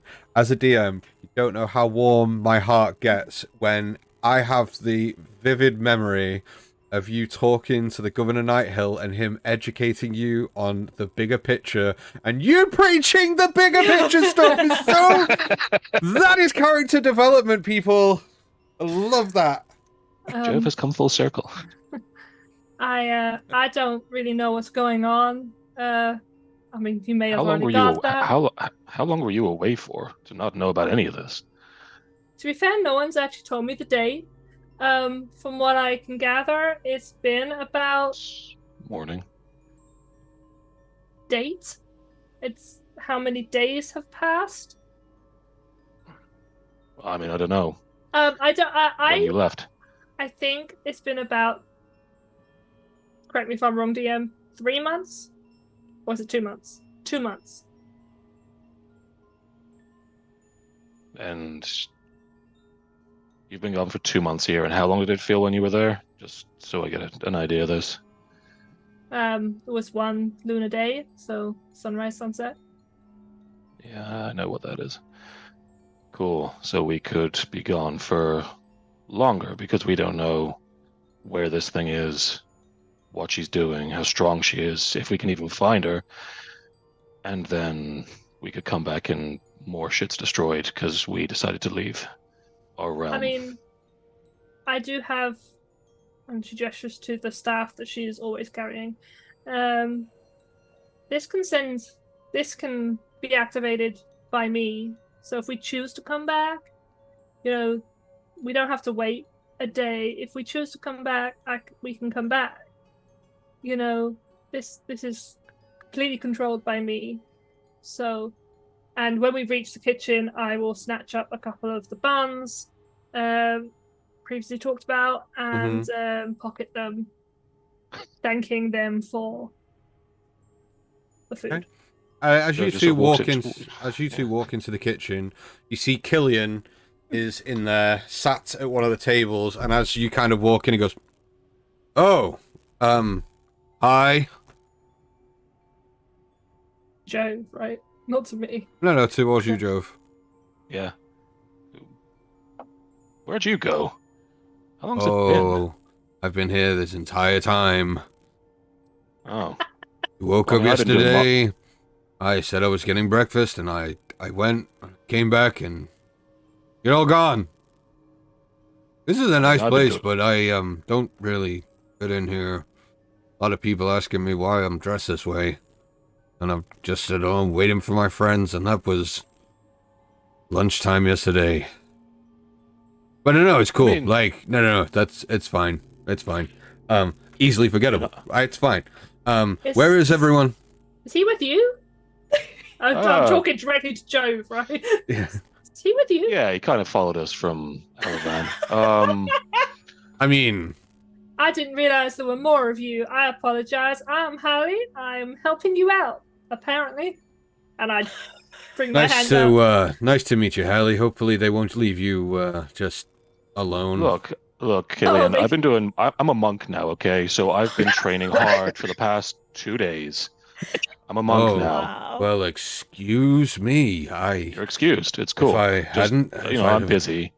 Oh well. Ash is your friend. Why don't you go find her? Oh, you're not my friend. I mean, we're associates. He's known you the same amount of time he's known me. Oh, is he? I thought. Oh, I'm thinking of the wrong person. Yeah. I mean, I like you. Look, I think you may need to go talk to those guys because they want to go to the Feywild to find Oh. Feather's soul. What has happened? You So look Feathers like you didn't would come fit back. in there more. She Well, had that- a smoke monster in her at one point, and it sort of left, but now it's come back to take her soul. I don't think we should go, but they do, so I'm being outvoted. So if you want to go, like, talk sense about the situation, I appreciate that. Oh, yeah. I'm gonna be the. Yeah, I can't make sense of that. What you just. I'm gonna go and find the others. Where are They're they? They're in the courtyard in a tent. But In don't our be tent, as you know. large. Oh, Don't- yeah. It's Yeah. bigger on the inside, so don't Oh, I worry know. about. I know. Oh, I've been. he knows I've, that I've already. been in. It's old news, Hallie. Hallie. Well, I We're heading back there now, so I you can don't- join I- us. I don't care. And he just kind of stands up and walks off.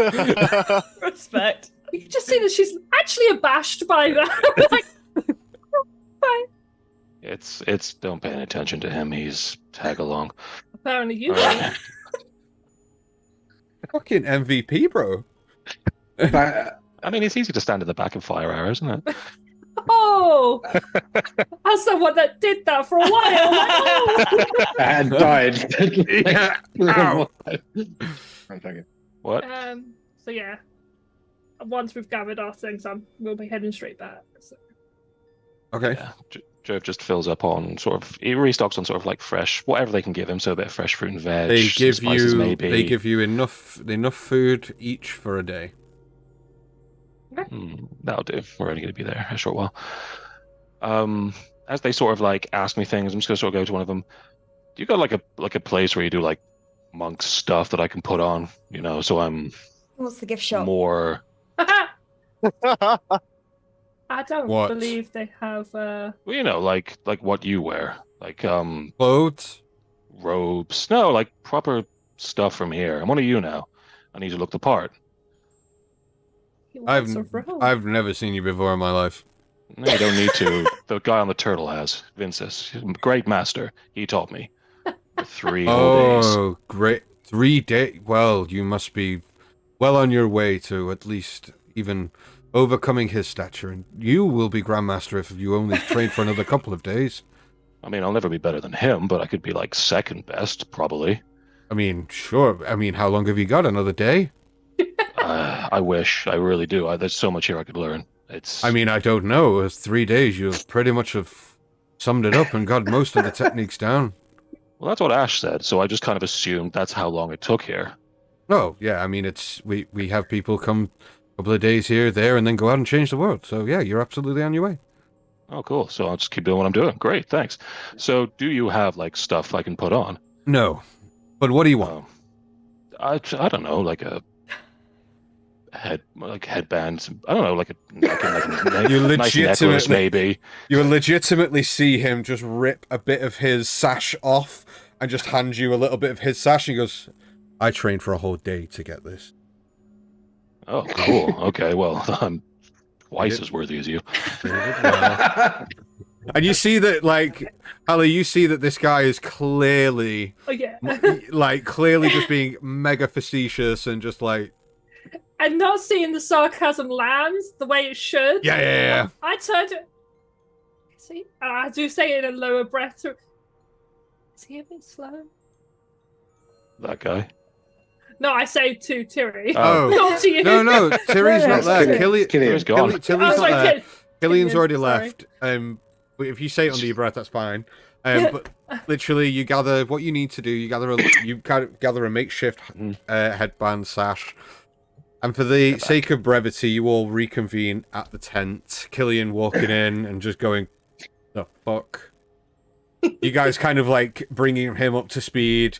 He kind of sits with his head like in his hands, just rubbing his temples, and he's like, "A day. I left you a day." And now, why did you leave us? I didn't leave you. We didn't leave you. You went to get salt, didn't follow where the salt was, and disappeared. We can't always be accountable for everyone. We once actually had a map that would have helped with this situation, but I don't think How we... often do you lose friends? All the time. Sorry, that was rude. It's good to know. Before we leave... Is it a good idea that we all leave? Look, So we what? need... As you left, I don't think you have a vote in this, Gillian. Oh no, I just point at Michael. I will come with you if you want me to come. If you want me to stay here, hold down the fort, so to speak, I can do that. What do you want me to do? You might be 2 years older if you don't come with us when we come back, so... We're going for 2 years. Maybe I will stay. No, Hopefully but not. Feywild is weird that way, apparently. Listen, before we leave, there is the matter of going in as well prepared as we possibly can.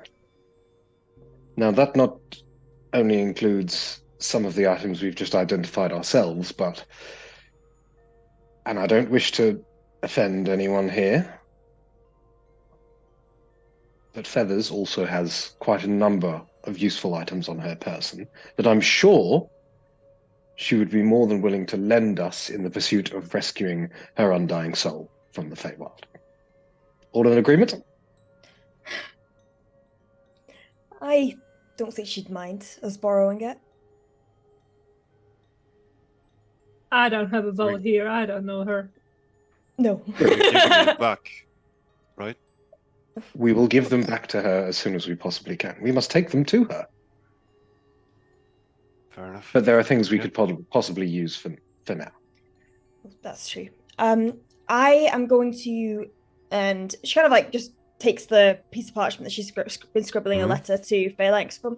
I'm going to see if Vincent can get this delivered. I don't know, maybe trading with S, I don't know. And I'm also going to mention potential allyship with the order going forward for when we return. Good idea. Well, I need to be outside with the earth to do the portal thing. So where do I normally go to do that? You go into the room. The room. Go into the room that nobody else is allowed in. But you go in there to do it because no one else is allowed in, and typically no one else is really supposed to know what you do. Oh, okay. We should also, as I say to Ash as you're leaving, we should also perhaps try and get word to Othar. Aye, that could be a good idea as well. I will draft a letter when I'm in his office. Okay, for the sake of brevity. Ash, sorry, just before you go, and he pulls like half a cabbage out of his bag of coding. Give that to the turtle, would you? Of course. What is on your Cool. head? Oh, do you Oh, like it as it's my his headband? robes. It keeps my hair back, and it makes me a monk. I actually do like it. It's very ABBA. It's very what? It's a Hell's it's ABBA? a it's a Travelling guard a band? I've singing heard of group them. from Tazir. They're very talented. Oh, I feel like I'd really like them. I'll Oh no, try they're and- from Netherwinter actually, Northmen. Oh. For the sake Music. For the sake of brevity, I will come back to you, Ash, after the break. But for the sake of brevity, while you guys are having a break, I will tell you what Feathers has on her person that you would be able to use. You have the short bow Dream Kiss, you have gloves of thievery, a hat of disguise, a pariapt of wound closure, ring of mind shielding, or Theodore's loot. Oh, so I've got my. We can discuss over the break who wants Yes. Okay. So, with that in mind, Ash goes off to go and speak to Vincis. Yep. We're going to take a quick break there. However, we have some very important business to take care of. Yeah, we do. Exciting! We have some very exciting business. So, I need some cool, hip music to play while we do this. Let's open that. And let's just put some of this on. Because, guys, we have come to the climactic point of the April giveaway. We are going to take a quick break, but we need to announce the winners of the giveaway. So, we're going to do that now. I have created for you guys at home, so that you're going to be able to see this, and a wheel of things. So on this wheel we have everyone that has subscribed since the giveaway went live. We have a grand total of 33 people. So before I do this, I do want to give a massive shout out to everyone that has subscribed in that time. I will just quickly run through the list just very quickly. We have Dark Lord 666, Amy 22, Lady Marcella, Evangeline, Albine, Jayling, Jostera, Jeff, Jill, Weil, the Third, Happy Weeb, K-Dog, JJ Timberman, Mythic Mars, Dirty Rollers, Callisto Caleste, Balthazar, Oronjo Juice, Locano Gaming, Spottable Mammal, TDC Hudgy, Ninone, Marky J, Zephyrus, Dudeface Guy, Banzai Banjo, Paladin Society, The Loot Mac, Blackhorn Games, Ruth Ilana, Dilfhound, and General Tampon Mel. So, to all of you guys, What a community. Apologies. to all of you guys that have subscribed since the beginning of this giveaway, thank you so much for all the support that you show this channel. It means the world to us. What we're going to do is we are going to do a spin the wheel. So how this is going to work is we're going to draw 3 prizes one after another. There is sound effects to this wheel as well, by the way. And the winner, I tested it before, when the winner is announced, it claps and goes, yay! It's amazing. So we're going We to will go. also clap. We're going to announce third place first. So the winner of the third place prize, all of the prizes, by the way, have been generously gifted to us by our good friends over at Valkyrie RPG. The third prize is going to be a set of dice. We're going to do a mystery bag of dice. So even we don't know the dice that you're going to get. So Can good. we all just request, by the way, that any winners of these, can you please, once you get your prizes, take a picture of them, put them in the Discord, make sure that you share that with us so that we can celebrate these wins with you. So we're going to shuffle the names round on the wheel, and we're Drum going roll, please. to announce the third place prize. So this is for the set of mystery dice, which is going to go to Ooh. Jeff Ooh. Jill! Nice. Jeff Jill. Jill wins Let's go. the third Jeff Jill. place prize. So let me just write that down. If you are in chat tonight, please just get into Discord, private message me or any of the cast with. We need your full name and address details. Private message those. Please don't put them in chat here, otherwise Yeah, you're going to don't get do Lots of stuff. So, as is fair, we're going to remove Jeff Jill now from the list. So you've won Congrats, third Jeff Jill. prize. Well Congratulations. Big hype in chat for all our Big winners. height. Yeah. So, moving on to the second prize. This is not only a set of mystery dice, you're going to get a very nice leather dice holder. Everyone's been asking me what the fucking hell a leather dice holder is, so let me go into Valkyrie RPG. Is it one of these? No, It's kind of what I thought it was. it is not. It Is is. it one of these? No, it is. If That's a dice bag. It's Let a me leather just- dice holder. Let me just Evan. save this image. Wait, because I can put it on screen. 1 second. He's not wrong. Is that This That- too is also a leather dice holder. That is a leather dice holder. So for you guys and girls at home, it's a nice little leather thing that you can have all your leather dice dice with. It's like a box. little travel thing that you can have. That's cute. Love that. So Amazing. that is there. So second prize, mystery dice bag. Plus that, we're going to draw for the second prize. As the wheel spins, the winner of second prize goes to Dark Lord 666. Let's Hey! go! Dark Lord 666. Massive congratulations, Dark Lord. I'm just making a note of that. Massive. Can we just get some hype and some congratulations in the chat for Dark Lord 666? You have won a mystery dice bag and that leather carry case. It would appear that Jeff Jill is in chat as well. Oh, nice. No, he hasn't written yet, but I can see he's out there. He's lurking. Jeff Jill, if you We are love the lurking, lurkers. make sure you drop details in Discord. Private messages, please. Don't drop it in chat or anything. Same goes to Dark Lord 666. If you are in chat, make sure you drop us all your details. We need just your name and full address details. If we need any further information, we'll make sure that we reach out for that. Now comes the penultimate prize of first place. So not only do you get a mystery dice bag Yeah, plus the leather dice box, but you also get a nice leather roll mat. Natalie, could you please just hold that leather mat up again, and could you unfurl that for me, please? So this as well also acts as a carry case for dice, And you can roll on it as and well, you which is can really roll nice. on it. Holds So about 2 sets of dice. there you go. Nice. So without any nice. further ado, Amazing. and please, no matter who wins, let's just put massive hype and congratulations to whoever wins this in chat. Let's blow chat up. Let's go. Big Shall we money. do it? Let's do Let's it. go. Do it. Big money, no whammies. Whoop, whoop. Big money, no whammies. Who's it going to be? Who's it going to be? Massive congratulations to Evangeline.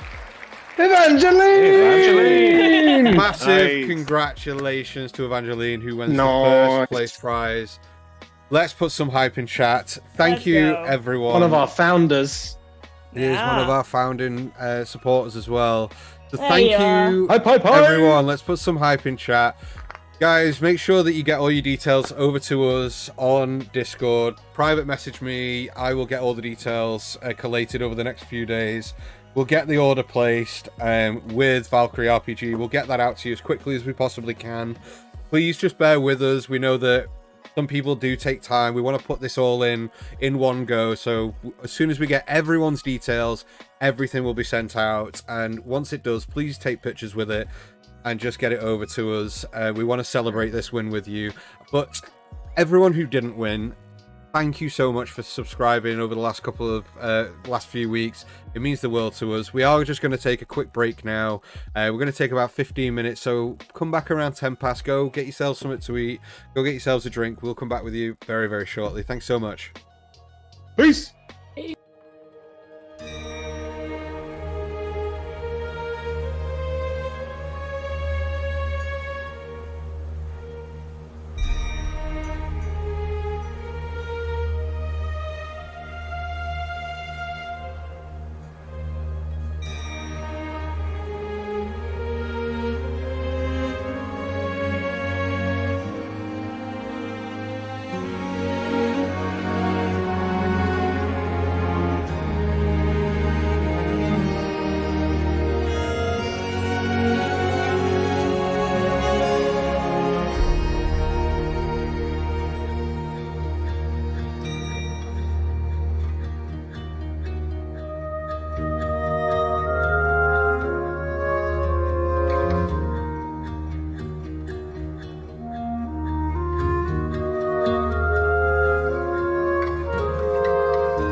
Hello, everyone. Thank you so much for sticking with us. Apologies that we ran over by a minute, but we were in the heat of items. We hope that we're all well. Let's kick back in, shall we? So, Literally items, though, nothing weird. yeah, no. legitimately, just what to attune I to, mean, a who little has bit what, weird. all that kind of stuff. So, you guys all reconvene at the tent. Ash, you start making your way through the monastery. Are you moving quite quickly to get there? Or are you? Yeah, at pace. Yeah, But pace. everybody's kind of ready to leave. You make your way through the monastery, up the spiral staircase. The door to Vince's office is shut currently. I just kind of do a bit of an obnoxious knock. Okay. Yes? Princess, hi, it's Ash. Oh my goodness, I thought I'd gotten rid of you. Come on in, my dear. I open the door and I throw the lettuce that Jove gave me over to Nellie in the corner. Put it nicely in front of the turtles. Throw it at the thing. Hi, how are you doing? I'm okay, considering. A lot has changed since I left. Yeah, I can tell. And I appreciate all that you have done for me. But I was wondering if there was one more thing you could possibly do. Always wanting something. This isn't for me. This is for the world. Well, you probably should have led with that, sure. I'm not being selfish. I mentioned yesterday about the gods. Yeah. And I was questioning their motives and everything like that. The Stormbringer, I don't know if you know of them. Yes, I do. The great power of storms tell us themselves. Aye, tell us. Basically, they have chosen me. I've apparently been watching me and chosen me as their champion. Right. And gifted me these, and I will show the braces. Well, they look fancy. Aye, they're proving quite helpful. But basically, we're all in the middle of some major shite. There was cultist movement. I don't know if Terry has maybe filled you in. He was heading back here, so he may have got word to you already. Yeah, he did. We sent him out once again to gather more information. This is something that could affect the whole world. Indeed, and we have spoken with Bahamut as well in Celestia, who has set us on a mission to put an end to it. And that's what we plan to do, and that's why we need Feathers back to do it. All I ask is you maybe be there at the ready in case we need the order. If you can put feelers up the food chain. I don't know how bureaucracy works here. I've never really cared enough to find out, but if you could be there to help us when it all goes down. You never really found out what we do here, and I kept that from you for a reason. I thought that with everything else that you had to battle, you heard that there was other things going on all over the world that you might be able to help with, that you go running off again and getting yourself into mischief, so I kept it from you. I was going to ask why I was never told. Well, let's be honest about this. During your time here, you weren't really that invested in what was actually going on until maybe the latter part of your time here. And No, even that's- then, you weren't really here. You were elsewhere. But it wasn't a matter of trust, Ash. It was more. You had so much on your plate and so much that you were already dealing with. If I put more on you, then, well, things might have gone a different way and you'd have rushed off into danger, and I didn't want that from you. Is that why you always got so mad at me when I spent the evenings with the satyrs? You were worried that they tell me too much about what the Order did? I actually like that. Because what you think I don't know is that before you left every time, went into the kitchen, you took food for him. You never went empty-handed, not once. That speaks a lot about your character. Want to help those in need. Not that they're in need, but you always felt that you could help them a little bit, then you would. And that's always been your way. Now, Compensating for what I didn't have, I guess. well, you can obviously now see that if you're willing to do that for some satyrs in the woods on your doorstep, we were to tell you that there's interplanar catastrophes happening all over the world, what would you do about it, Ash? Let's be honest. You'd be the first one busting down a door, cracking heads in all sorts of realms.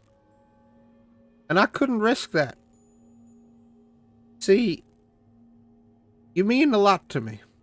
You always have. You might not have thought it, but I was always the hardest on you, and you never asked me why. Complained a lot. Ran your mouth to everyone else, but you never asked me why. Maybe when you come back, I'll tell you. You want me to help you and send our people? I don't know if I can do that. You're fighting one source of evil. We fight many. At every waking moment, there's creatures from every which realm that you can think of trying to bust their way here.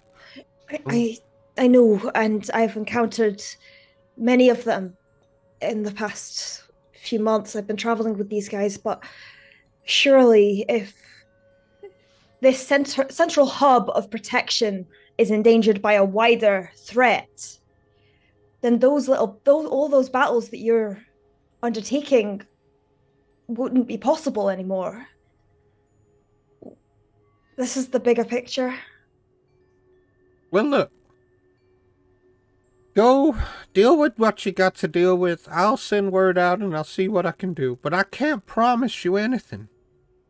No, I understand that. Just, it's also good to know that other people are aware of what's going on. More than you can think. Okay.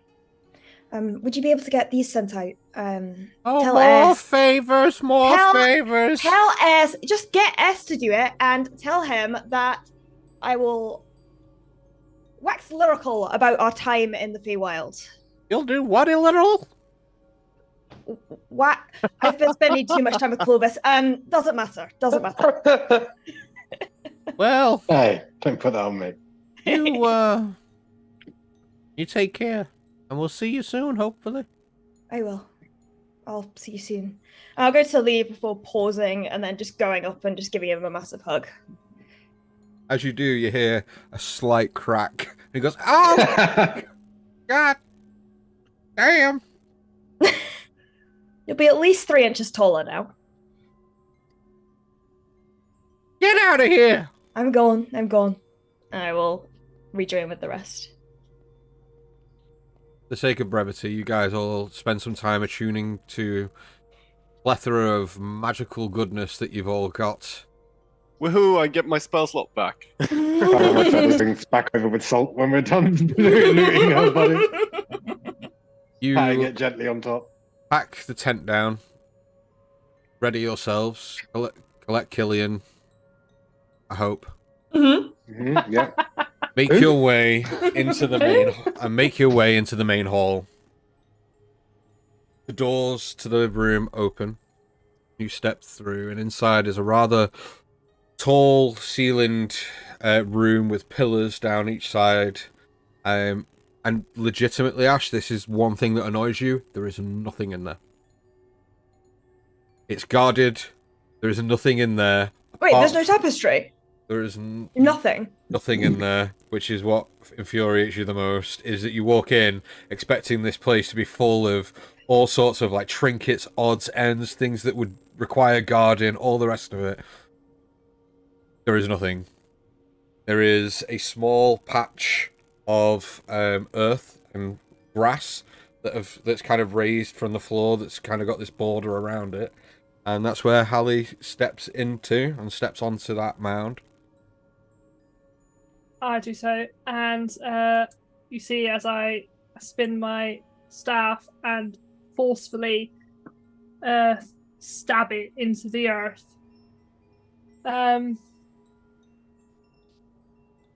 You might want to step back a bit, and Right.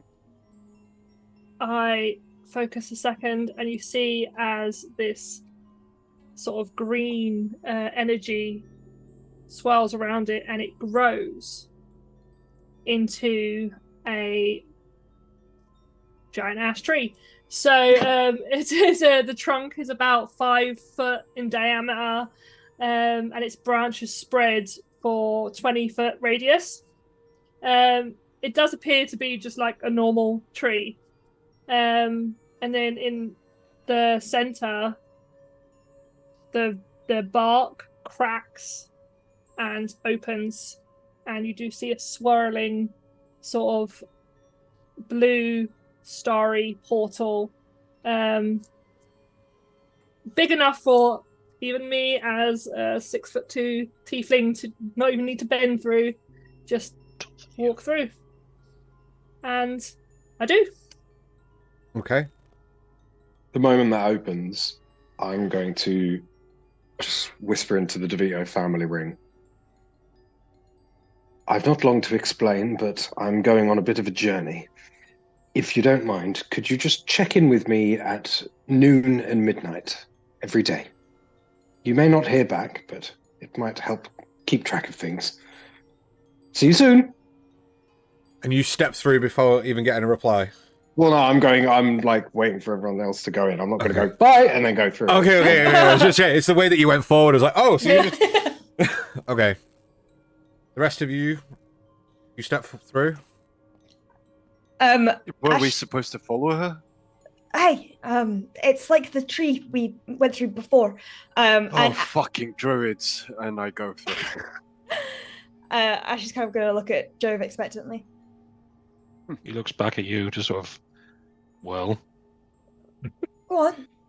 yeah, you first. It's your idea. Fucking hell. And I will grab his hand and I will run with us both through. Tested strength check. Why? Maybe I just ping pong off. As you all start entering, Clovis, you see Killian just kind of look back at you, kind of, well, turning back now. When has there ever been? And he, you see, does his traditional, puts his hood up and pulls his cowl up so that literally the slit is showing, and steps through. And as you are waiting, you hear, well, that isn't vague at all. No doubt you're up to something that you probably shouldn't, and I'm going to just tell you to be careful. Oh, I did hear back. That individual that you asked me to look into, it turns out that he's known in multiple circles, in multiple cities. Unsure on the finer details, but there is a name that keeps coming back. Syndicate? I don't know much else. I'll keep digging, but be careful. The message stops. Good girl. And I'll pick my cane and start strutting forwards, taking it as I go. As you do, as you're walking, Banff kind of runs in front of you and kind of like looks up at you with her ears back pinned as she kind of like looks towards the portal, kind of like trying to get in your way from walking through it. Don't worry, girl, I'll have you with me. She kind of reluctantly kind of like pops her head down, tail kind of tucked, and just kind of like morbidly strops through the portal in front of you. Okay.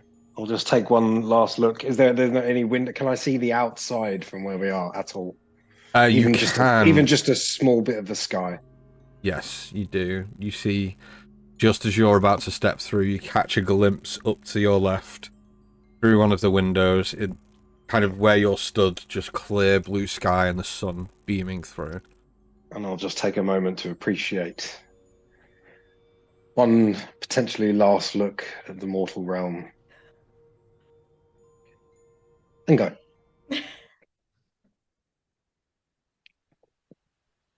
You all step through the portal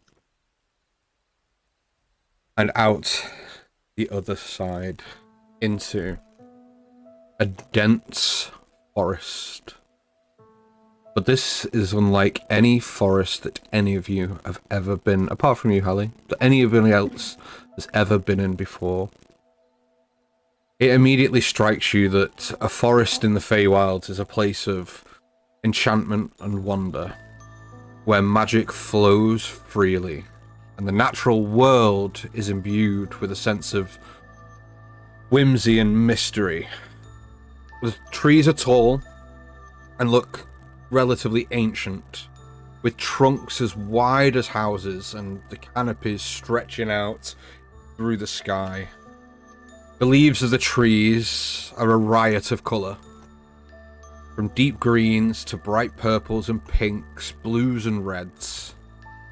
And as they rustle gently in the breeze, they create a soothing, almost musical sound. Vines and moss climb the trunks and branches of each tree, weaving an intricate pattern that seems almost like a living tapestry. The air's thick, with the scent of fragrant wildflowers and herbs, and the ground is soft and spongy underfoot, made of moss and loam, and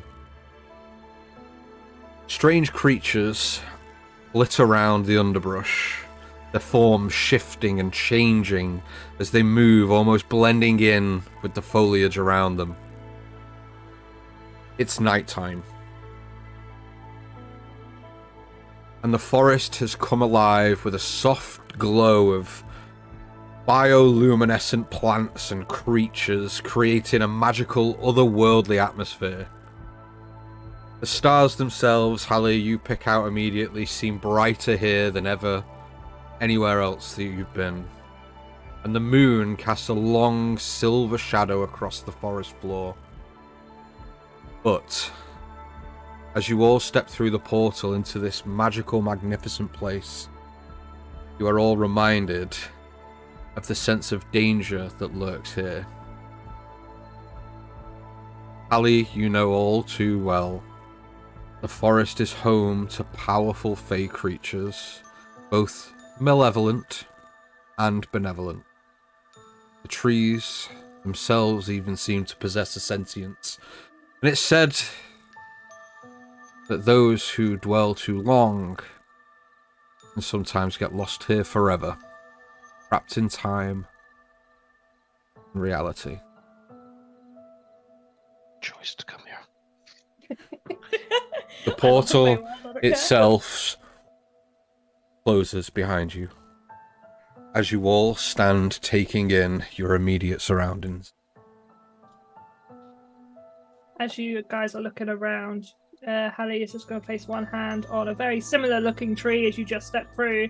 Identical tree you just stepped, and she says, "Thanks, gal," and it shrinks back down into the form of her staff, and she plucks it out of the ground.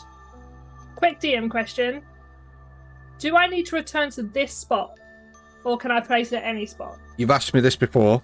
You have and to I be. completely forgot. You have to be within 500 feet. That's right. That's fine. So yeah, I snatch it up.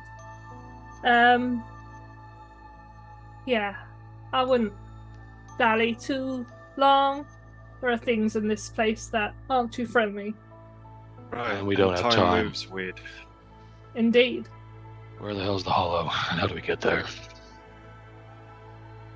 Well, I think it's probably more prudent that I talk to one of my contacts first, as we don't know if that's where she come out or has returned to. As I said, I heard her name there. I don't know if she dwelled there, but I think speaking to Thistle might be the best thing, the quickest. Alright, and where can we You find are them? you are our guide in this place, so whatever you think is best, Hallie. I normally find her not too far, actually, just through this forest on, and she indicates forward. So follow me, I guess. Try to stay quiet. As you kind of gesture everyone to go, you probably notice that Ash is literally just staring, transfixed in wonder at everything and just not paying attention at all.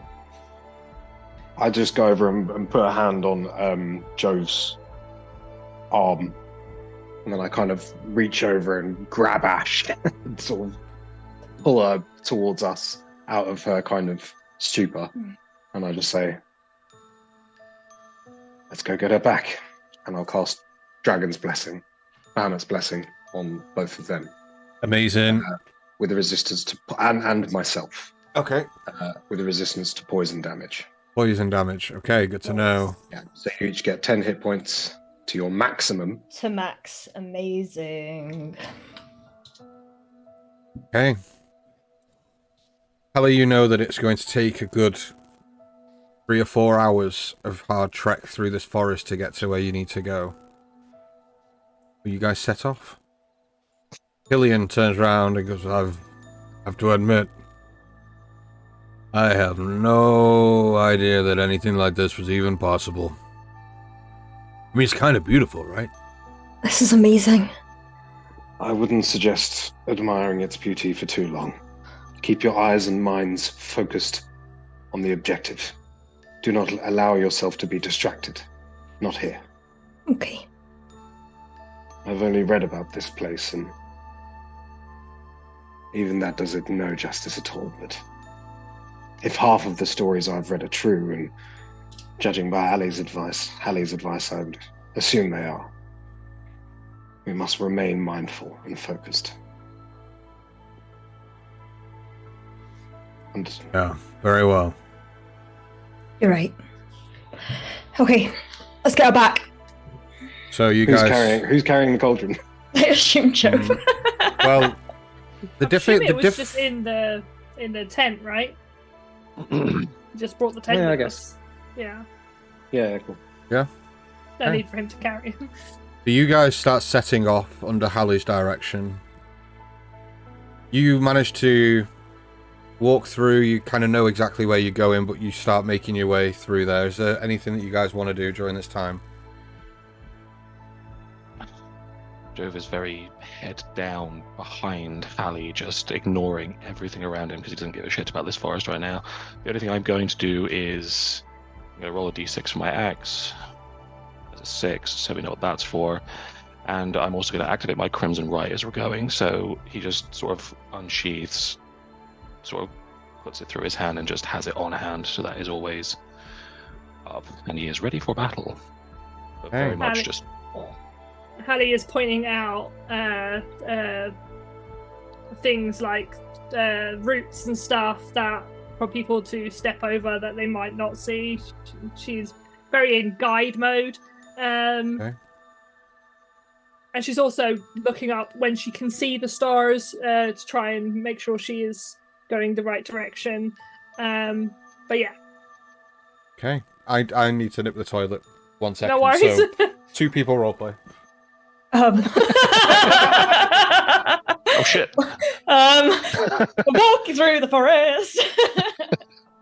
Michael, I would I- probably point out if I can see any stars to Ash. Yeah.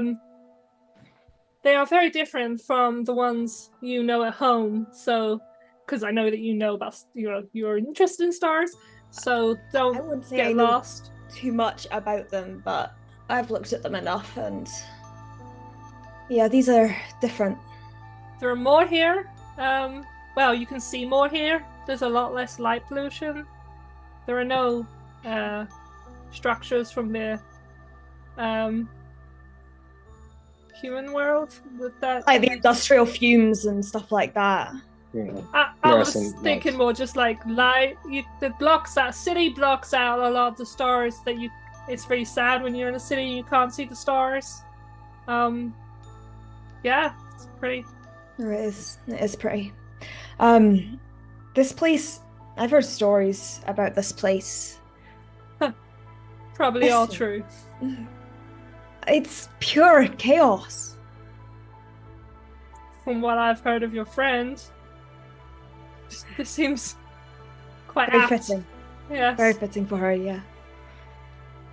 But So, it's not all good. You have to. no, nowhere is. True. As you guys continue through, Hallie, you know that there is a river that starts to run, and then you have to take the left bank most of the way up the river, but there is a small stone bridge that you need to cross to get through to where you need to go.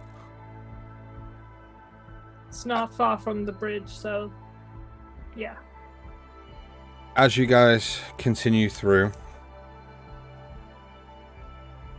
you start hearing the river before seeing it, and as you get closer towards the edge, you see that there are these bright, beautiful, multicolored mushrooms that grow out of the embankment of the river itself flowing in this purple bluish hue.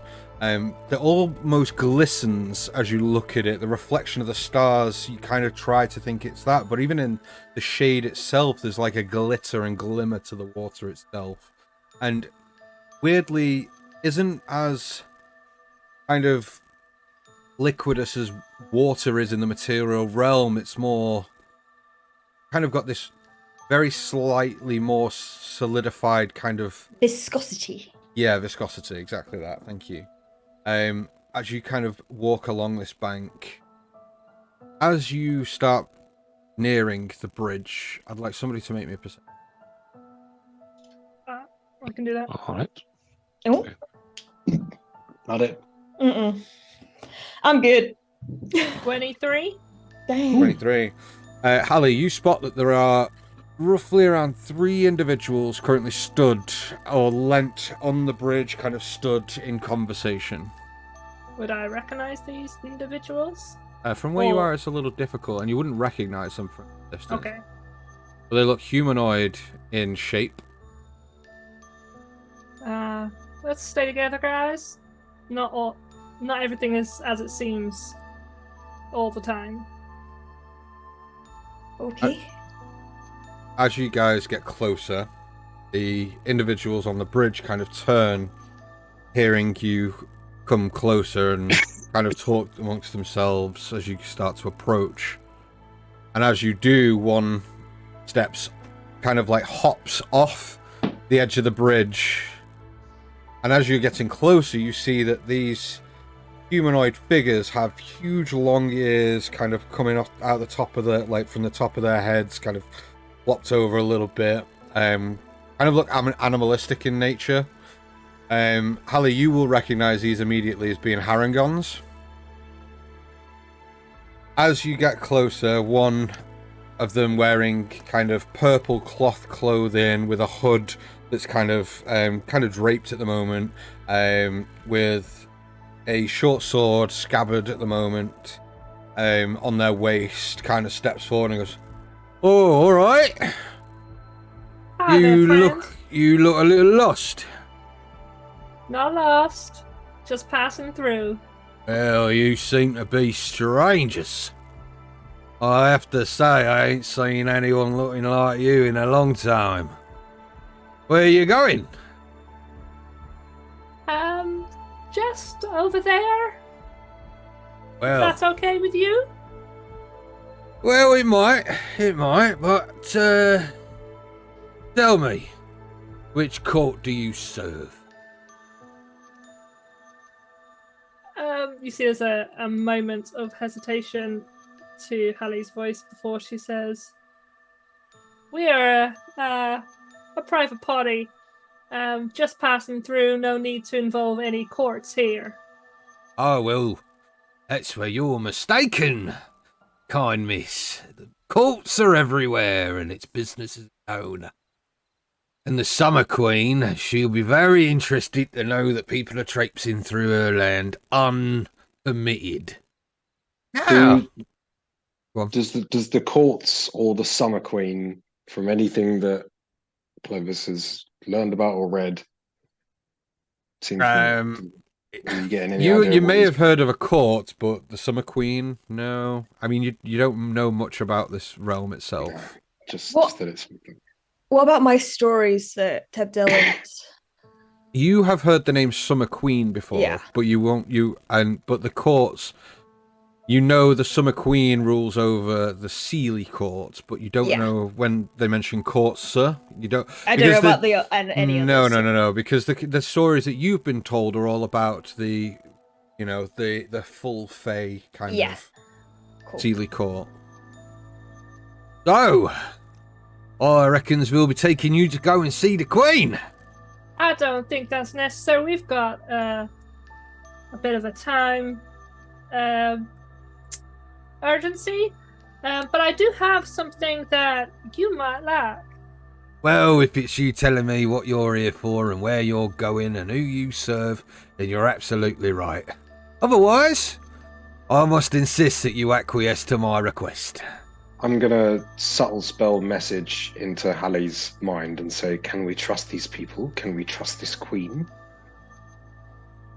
And you just hear a very firm, definitely not. This is an issue. Now, I don't think there needs to be any dispute about this. The Sealy courts, obviously, we all appreciate the work that the Summer Queen does. I do not think that she would need to be bothered by merely travelers walking through. Oh, well, where are you travelling from then? And then we can decide if it should be brought to the Queen or not. Now that's 3 times I've asked. I won't be asking again. Clovis is gonna step forward. Now excuse me. I understand what you're trying to do here, but perhaps you do not know with whom you speak. No, that's why I asked the question. Now, who are you? Well, you should know who we are. Who do you think we are? And Clovis kind of hoppily dances forwards, just trying to be all very whimsical and. Well, we don't see many of your kinds round here. And So what is I- our kind? What is my kind? Perhaps you can tell me that, and then I will tell you what you want to know. You pegged me, the few out-of-towners. Isn't that right, boys? And they all kind of go, yeah. Not from round here. Not from what I can tell. That's right. So, you be here wanting to cross this here bridge. You be answering my questions. And I said I wasn't going to ask again, so I won't. You're looking for a friend of ours. Who's this friend of yours? Maybe we've seen him. Maybe we can help.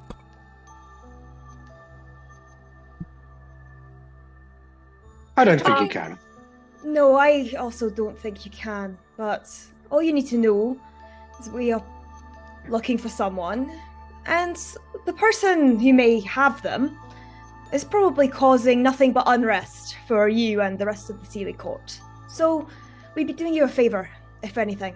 Oh! Please, move aside. Well, we thank you for your favour. That sounds very gallant of you, it does. Coming here looking for a lost friend. I don't believe it for a minute. Now, drop all your weapons, and he takes his sword out. I'm gonna Drop cast all- fear. No. Okay, I was... so you cast fear. Oh. I was literally just going to cast Charm Person. Right, don't right? Nope. Like, I know, Same it's thing. done now, yeah. I need to get all my dice off. Matt, 1 second. So, how many creatures are there? 3. That you can see, there are 3. No, don't say that. So, Ugh. Well, all What's 3 the- of them need to make a wisdom saving throw.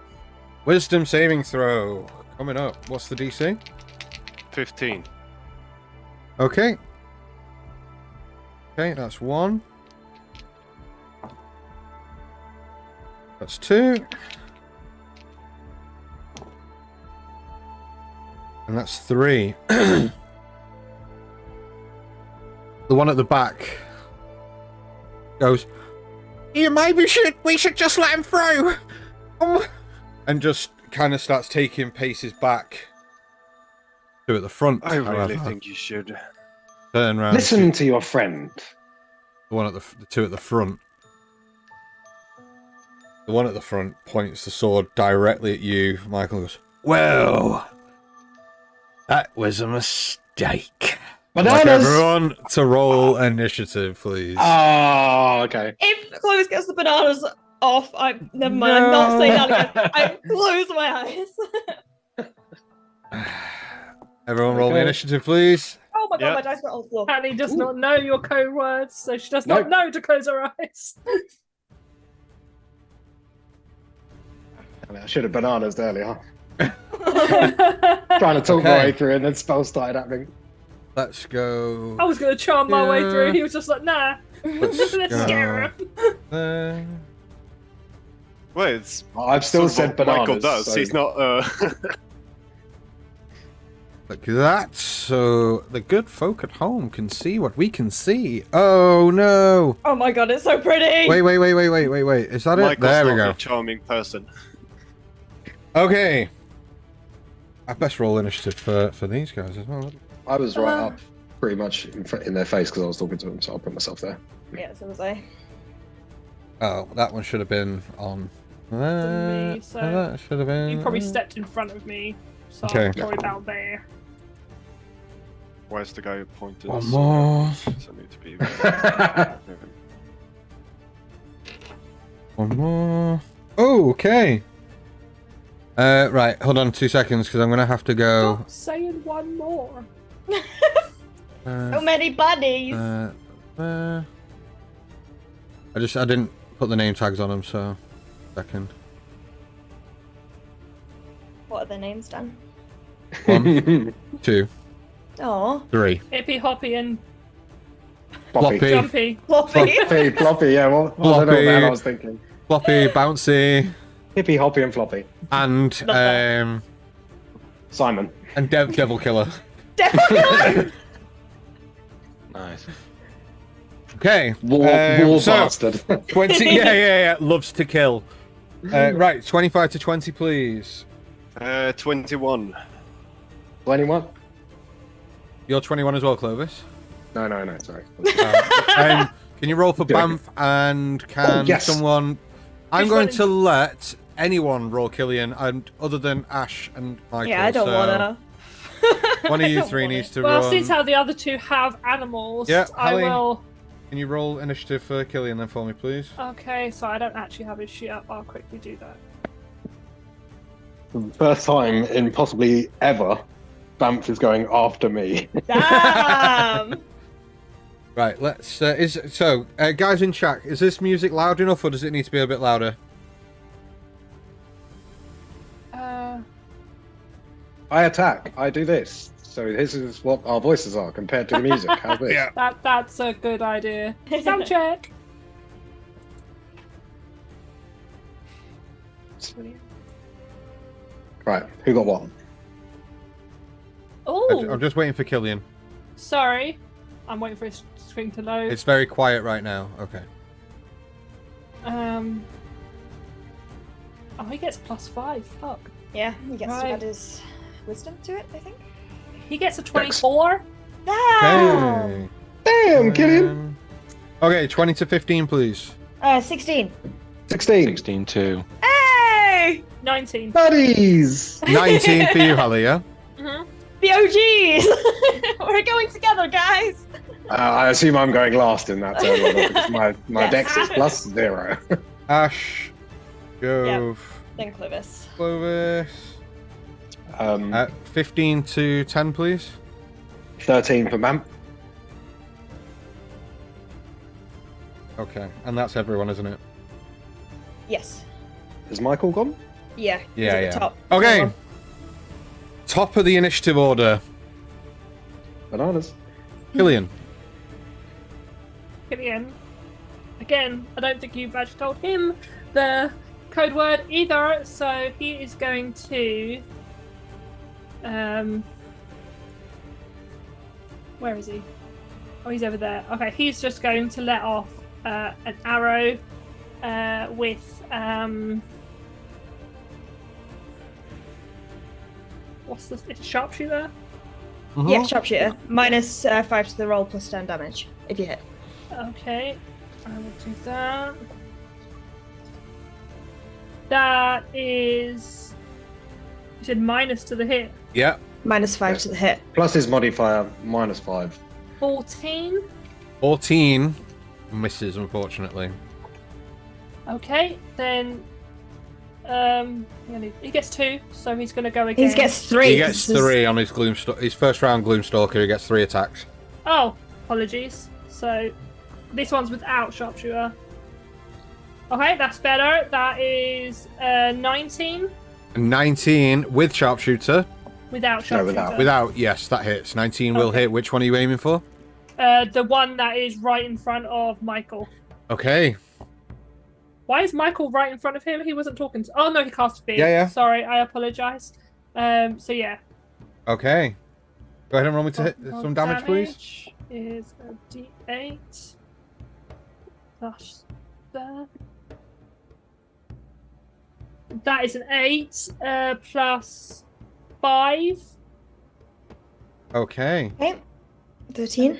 13 as Killian looses 2 arrows off quick succession, and the second one crashes into the shoulder of this Harangun. And then he is going to go again. Okay, go ahead and roll me to hit. We go again. We go again. That is a 17. A 17 will hit. Nice. Nice. Yeah, beauty. The same individual you're aiming for, yeah? Yep. I might be wrong, but does Dread Ambusher have an extra D8 on the It Dread does Ambusher on the attack? third one, Yeah. yes. Okay. So that was only a 3 plus 4. Plus another so D8. Plus another D8. Is Sorry, did you roll to hit the 5. third? Did you roll to hit the third one? I did. You said a hit. Okay, 19. Okay. Uh, so 7 plus whatever you just rolled. Plus 5. So 12. 12. Okay. As the third arrow buries itself again, almost like an inch away from where the first arrow hit, this creature kind of steps to one side and kind of like looking around. Anything else on Killian's turn? Any movement, bonus action? Sorry, I haven't run him before in combat. He doesn't. Oh, he has. He is going to Hunter's Mark that guy. Probably should have done that first. Okay, Oh, Hunter's Mark on the first guy or on one of the others? Actually, it's going to be on the one that's behind him, so midway in the bridge. Yeah, I can do that. So he's Hunter's Mark. That is all his action. He's not going to get any closer though. He's staying where he Okay, is. Michael, you're up. Which one is feared, by the way? Is it this one at the back? Yes. Michael, you're up. Right. So, bonus action, we're gonna do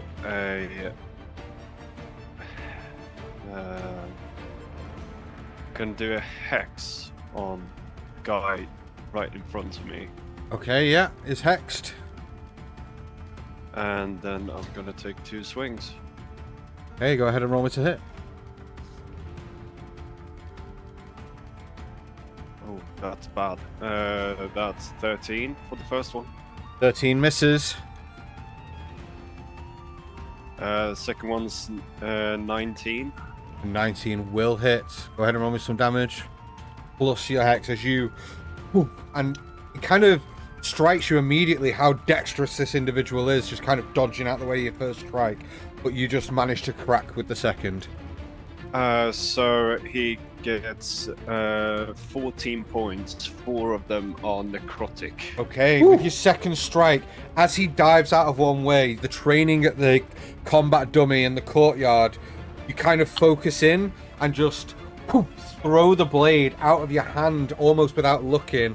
The blade pierces through the chest of this individual, and you call it back to your hand as this creature drops and hits the floor. Dead. Nice.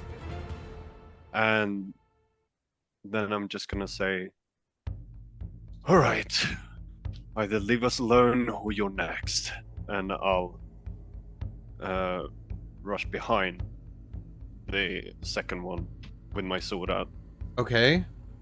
Make me a persuasion check. Or intimidation. Thank you. Thinking about it. What he was Intimidation. waiting for. Yeah. Persuading forcefully. Intimidation 13 plus. Where's my intimidation? Oh shit. 30-20. Nice. Okay. No problem. Anything else on your go? I'm a scary fucker. Yeah, you Yeah, are. you are. Okay, Hallie, you're up. However, Hallie. Yes. Right, on the sheet. Right, yeah. Okay, so she is going to step back. To there. Okay. And she wants to see if he's going to run first.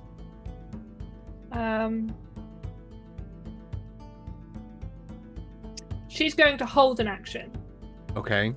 So if he doesn't run on his next turn, she will cast a spell. a spell or a cantrip. Oh, can you not hold us? You can hold, Spell? but even if you don't cast it, you use the slot. Okay, good to know. She's just gonna hold a guiding bolt if he doesn't move on his turn. If he doesn't move on his turn, Yeah. you're going to If he guide doesn't him. run away, Yeah, at what level? that is going to be it's a cantrip. No, it's first level. First level. Okay, can you mark the spell slot off then, please, as you're Will holding do. that as your action? Yeah. Okay.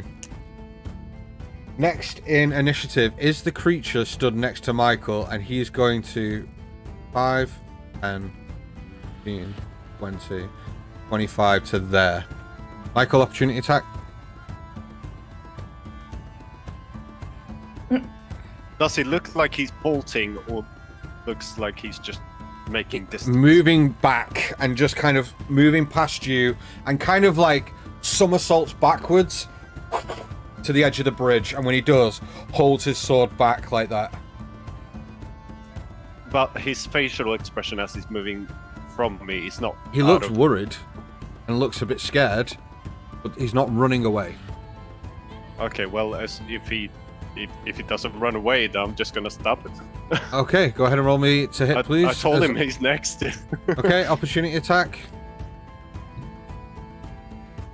Does the hunter's mark only got the extra damage? Yes. Right. Okay. 16.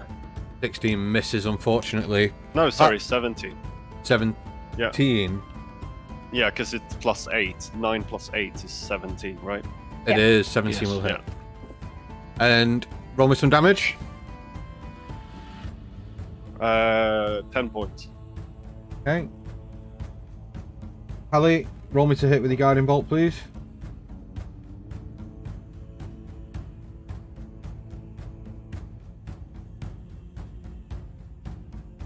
You're muted. 23. Nice. 23 will hit. Go ahead and roll me some damage, please. 4d6. I have to get out more dice. It's your turn. It's not usually me saying that. Yeah. I've got a spell that does so many d4, and I only have one. Oh my god! You've been rolling for ages. Okay, so that's 4, 6, 2, and a 1. So 4 and 6, 10, so it's 13 radiant damage. 13 As you do radiant. see this, it comes from the staff as it just lightning ball comes into the semicircle, and it crackles for a second and it just shoots straight. And it does, and it cracks this creature clean in the chest and leaves this sort of glow on the creature. The next attack against that is with advantage. Okay, next up.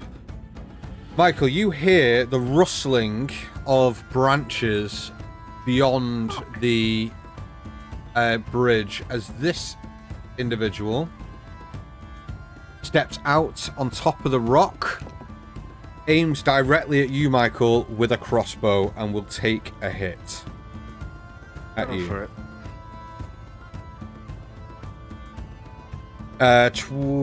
16 plus 6, 24?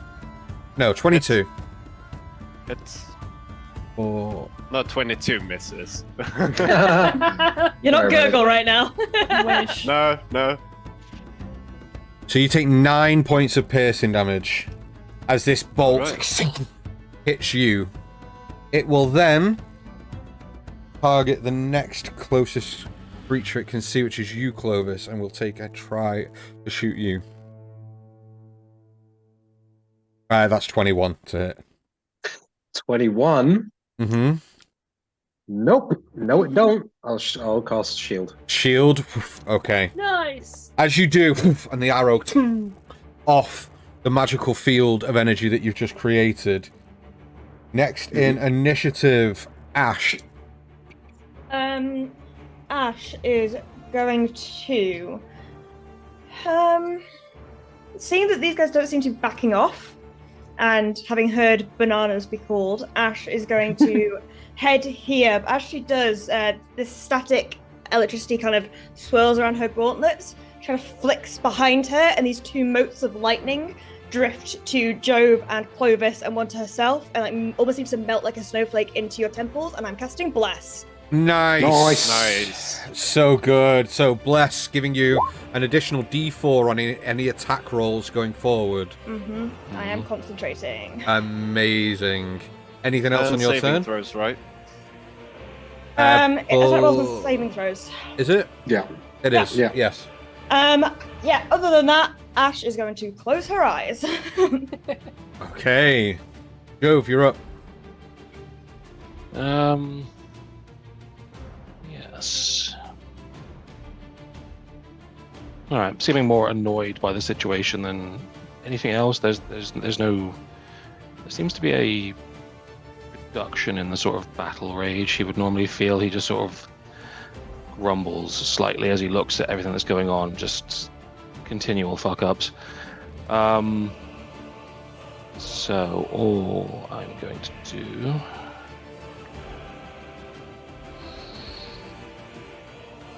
Get to this guy. Yeah, okay. Sort of bouncing into a short jog. I'm just going to use my movement, then action dash to get right into this guy's face. Okay. And just sort of holding in place, sort of keep him barred there. He's just gonna look down and go, "You got your chance, man. You can leave now and still live." And that is what I'm gonna do on this turn. Okay, I would like you to roll me a persuasion, please. That's rather than not intimidating, that is you persuading them to leave. What do you say? Fairly intimidating. Weirdly, But okay. And I have I proficiency. don't like this new Zen. Why? Who knows? Jove. Tell people to fuck off. Come on. You're too Zen now, dude. That's only a 12. A 12, okay. Yeah. And next in initiative order, Clovis has gone. Oh, you're there. I'm still here. I think my camera just died. Oh, no, wait, there it is. I am going to quietly call over to Ash. They've backed off a bit now, darling. You can open your eyes. And I'm going to step forward onto the bridge. Sure. And It got so intense. I know, Oh, no. sorry. Brilliant. No, it's okay.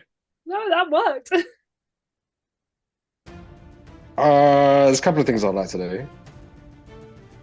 So, Okay. I would like to call over to Banff and just say, "See if you can sniff any of them out, girl." And Okay. then I will hold my action to. Hang on, let me just double check if I can do this. No, I can't. So I will just hold my action for hypnotic pattern to incorporate these two people here Yeah. for sure. But then Yeah. if Bamf is able to, if Bamf like barks at anything down lower, I will angle it lower so that it incorporates some of the trees. If she doesn't detect anyone, I'll incorporate some of the upper trees. You know. So let me draw basically what I'm trying to do. So it will either be, if she doesn't bark, it will be that. Yeah. And if she does bark, it will be that Okay. kind of thing. See what I'm getting at? Yeah. It's 30 feet. Okay. And that's what I'll do. And I'll begin to sort of pull these colours from my hands, and they'll sort of begin to sort of start swirling around and flittering into the sky. Okay. I'm prepared to cast Hypnotic Pattern. No problem. Let me have a look here. And then Da-da-da.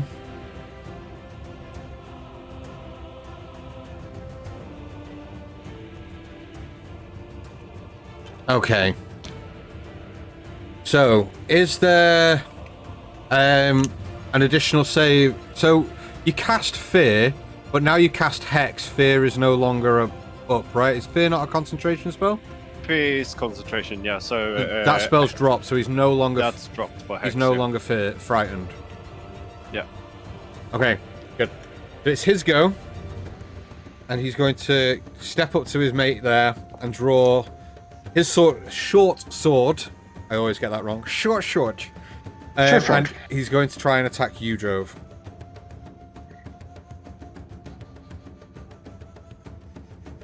Fucking hell. That's a 21 as well.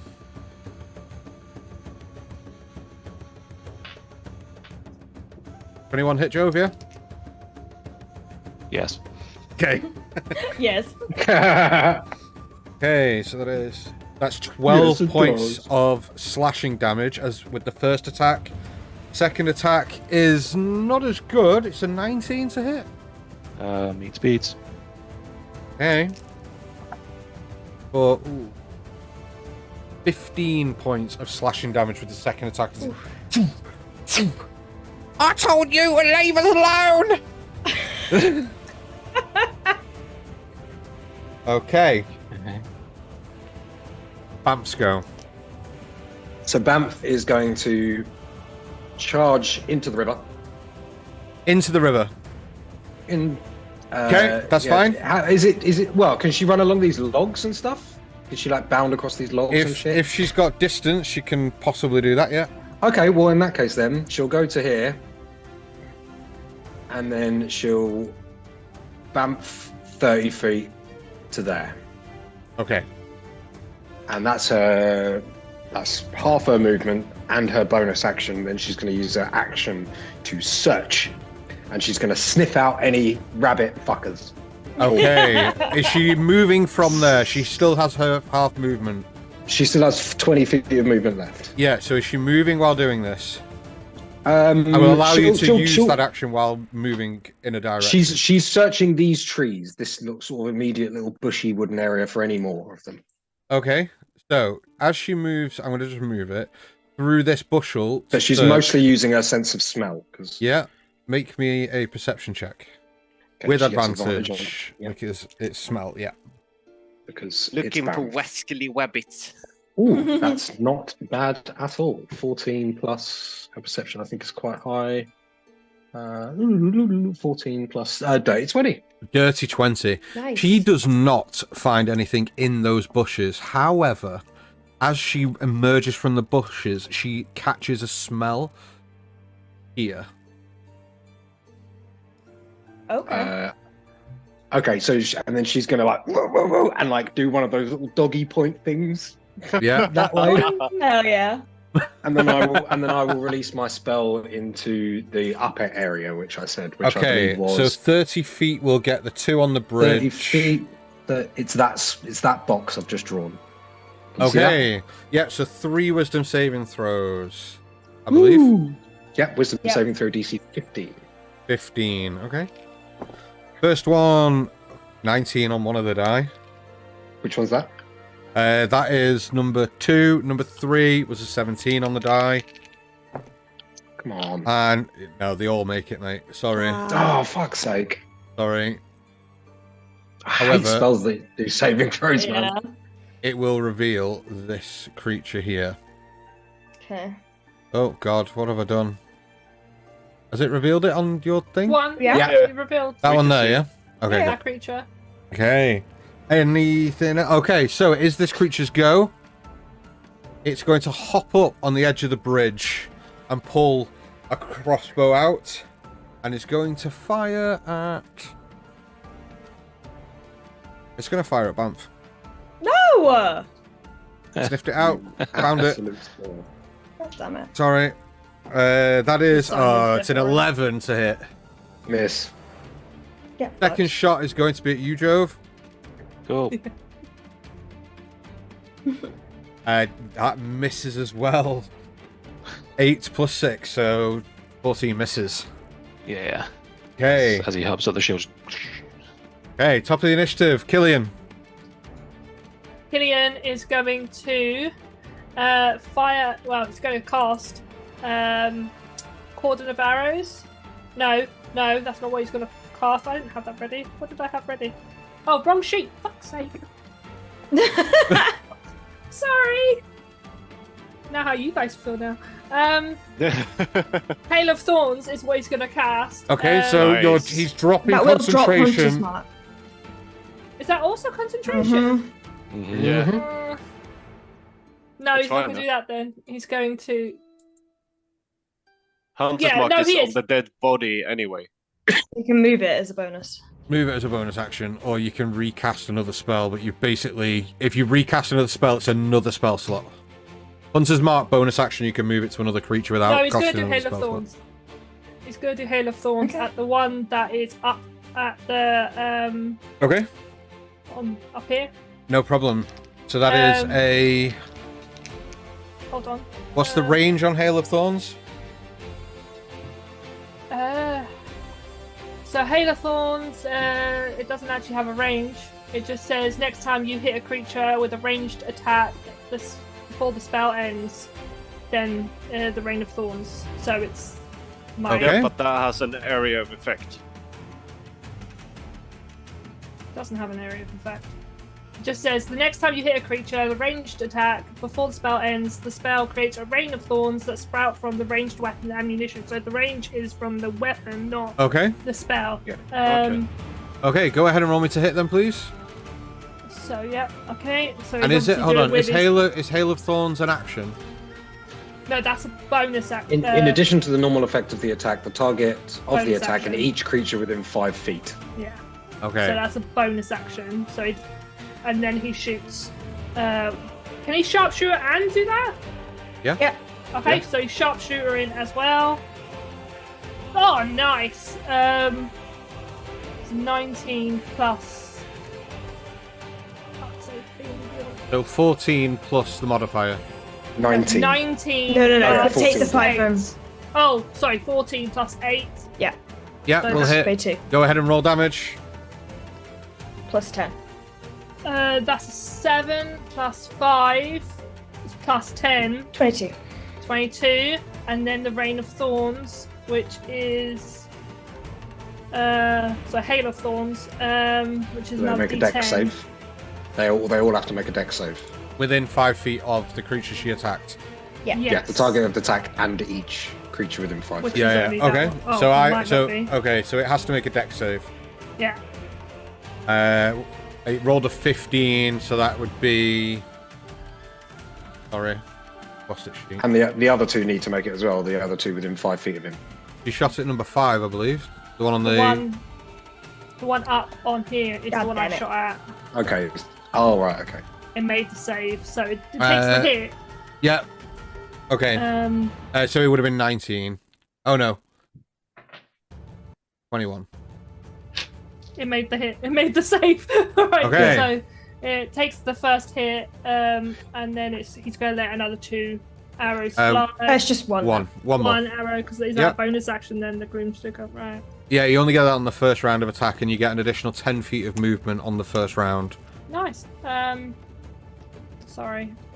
I would have read up on his sheet if I had realised I was running It's it. okay. I think one person should probably run Killian from now on. Yeah, one that knows what she's doing. What's that? A +4 to hit, so that's only a 15. 15 misses, unfortunately, with the second attack. As Yeah, damn it. the first one does hit, and for quite some hefty damage, the second one misses.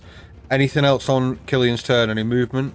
No, just the one No. hit, and then the rain of thorns just seem to miss him or hit all around him, but don't actually hit. But Okay, he's Michael, a bit you're up. annoyed, but that's it. No problem, Michael. Right, so Michael's gonna bonus action transfer his hex from the dead Wascally Wabbit Yep. to Oh, Wascally Wabbit. the one who just jumped up there. Okay. And then he's gonna sheathe his blade, smack his hands together, and from his hands the chaos bolt is gonna form. Okay. He's gonna shoot it straight towards that person. Okay, go ahead and roll me to hit, please. Yes, sir. Give me a sec. I just need to check where the chaos bolt is on my sheet because I have so many spells now. Give the sum. All right. Okay.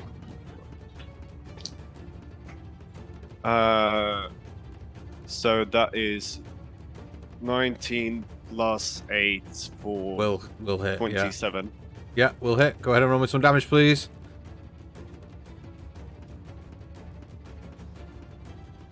Oh, this is fun. This is gonna be fun. Okay. Uh-oh. So, if you roll the same number of 8s, the chaotic energy leaps from one target to a different creature of your choice, and you reroll the damage. So it's gonna be fire damage for the first one, Okay. because I rolled a 3.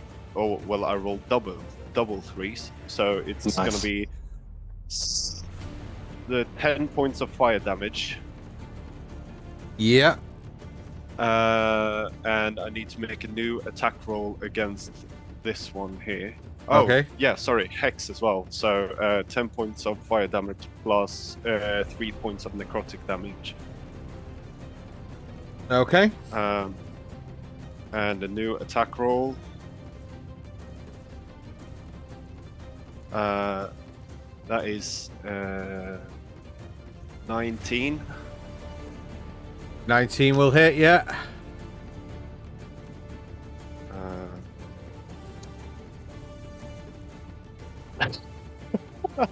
Double ones. Oh so my it's God. not good let's damage. go! It's not good damage, but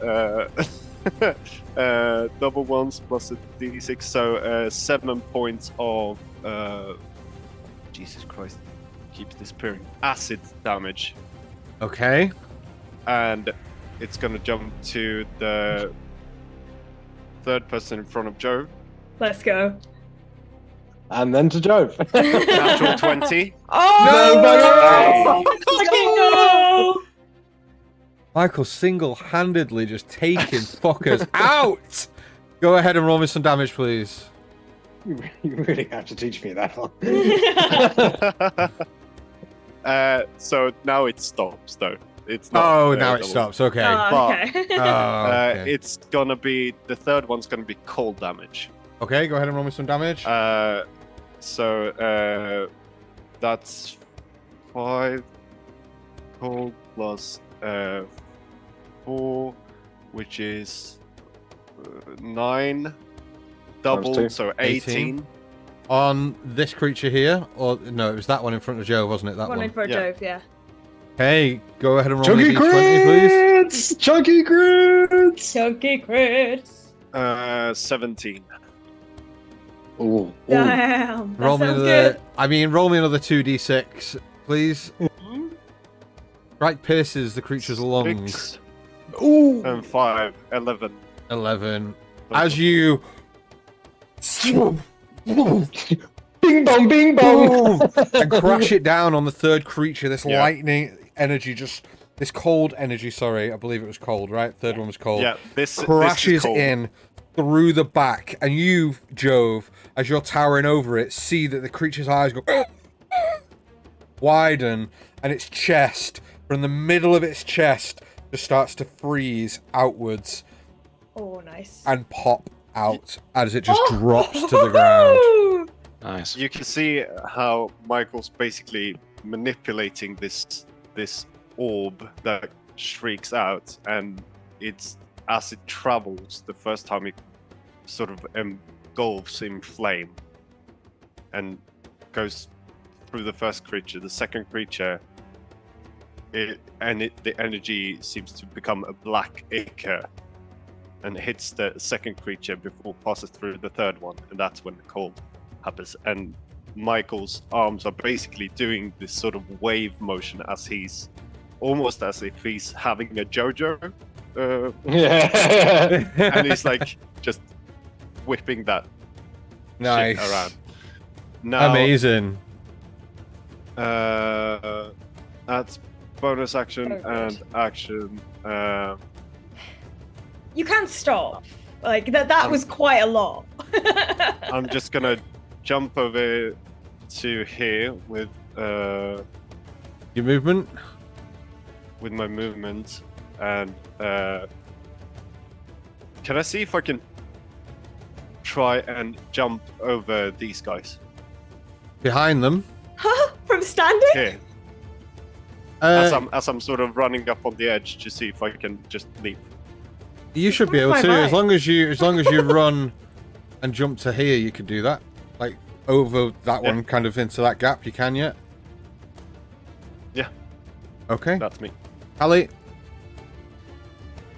Right, so she is going to stamp her staff right in front of her, and you see this sort of plume of smoke shoot into the sky, and as it does, it swirls in a 60-foot radius coming backwards from here.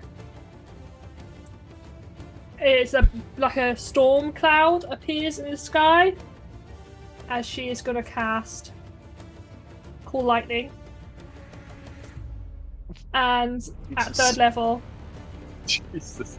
and she points with her other hand towards the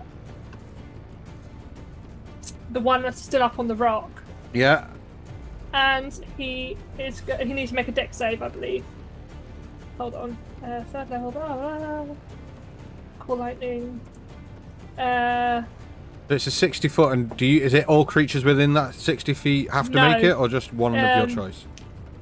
I point at the creature that I cast the lightning strikes down. It Okay. needs to make a dex save, or take half damage.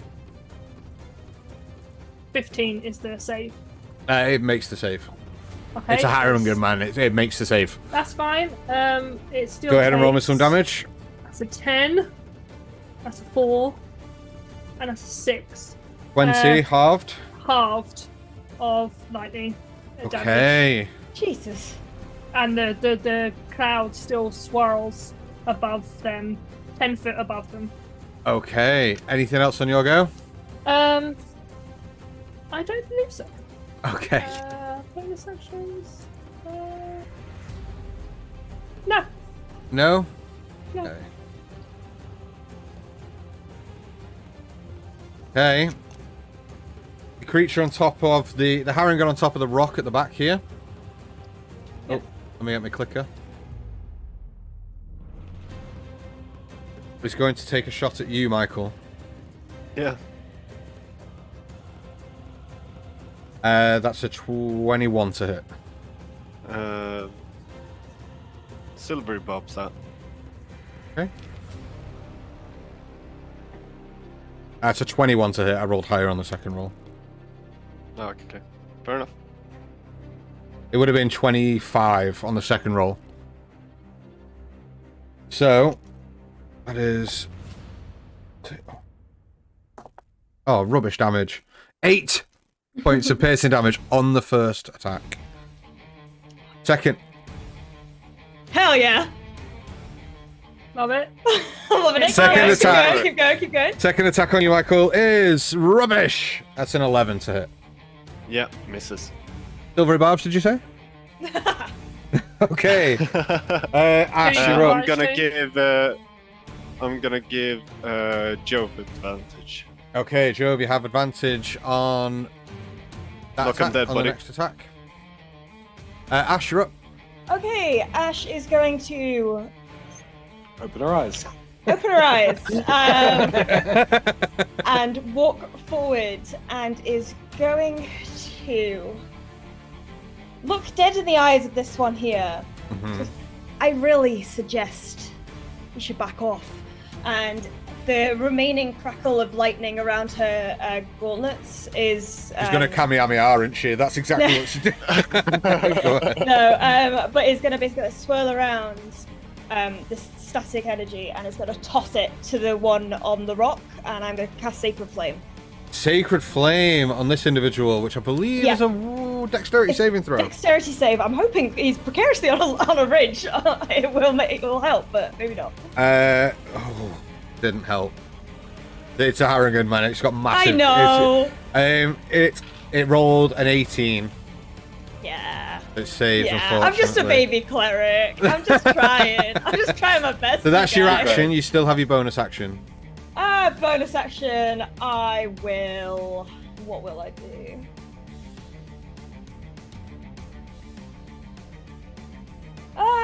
Fuck it. It's only 1 key point. We are going to step forward that remaining pace and poof poof. Back out my astral arms. So they need to make. It's another dex save, but why the hell not? Okay. So each just creature, Got to fail a save eventually. He's haven't we? Jove does as well. let me just Within double 10 check. feet of you. Hang on. Let me just double check. Actually, within 10 feet, Michael does too as well. A creature of your choice. Oh, Each creature of your choice. So just Fair the 2 webbits. Okay. First one rolled. Ooh, it's not good. That's 12. Hey! Fails! And the second one rolled. Oh, the second one rolled really well. I don't care. This one takes damage still. Hang on. Hey! It's 9 points! 9. Yeah. 9 points of force damage. Okay. Hold on. Which one did the thing? That one. And that was done. Okay. Amazing as you. The 2 astral fish just crack this thing as it kind of falls back slightly into Michael before bouncing back up right onto its feet. Anything else on your turn? No, that is me. Jove! You are blessed. Yo. I remember. God bless you! So blessed. So blessed. Come on, show us some dope-ass monk shit. So blessed. I mean, I did take a level. Sort of looking more annoyed by the little rabbit deciding to actually go for him than anything else. He just looks at it and goes, "Ow." Ow. That's cool, dude. But seeing as it's sandwiched between those two, he's going to sort of just swing his axe around, and the lightning on it is much more intense than it usually is. There's there's a hefty crackle to it this time. As Hefty crack. hefty crack, it's a different kind of crack. The kind we like. not starting. All types of crack we like. Sort of like falling into a run. Just No, sort of you like can't say that on Twitch. You just runs did. around Michael. Just did.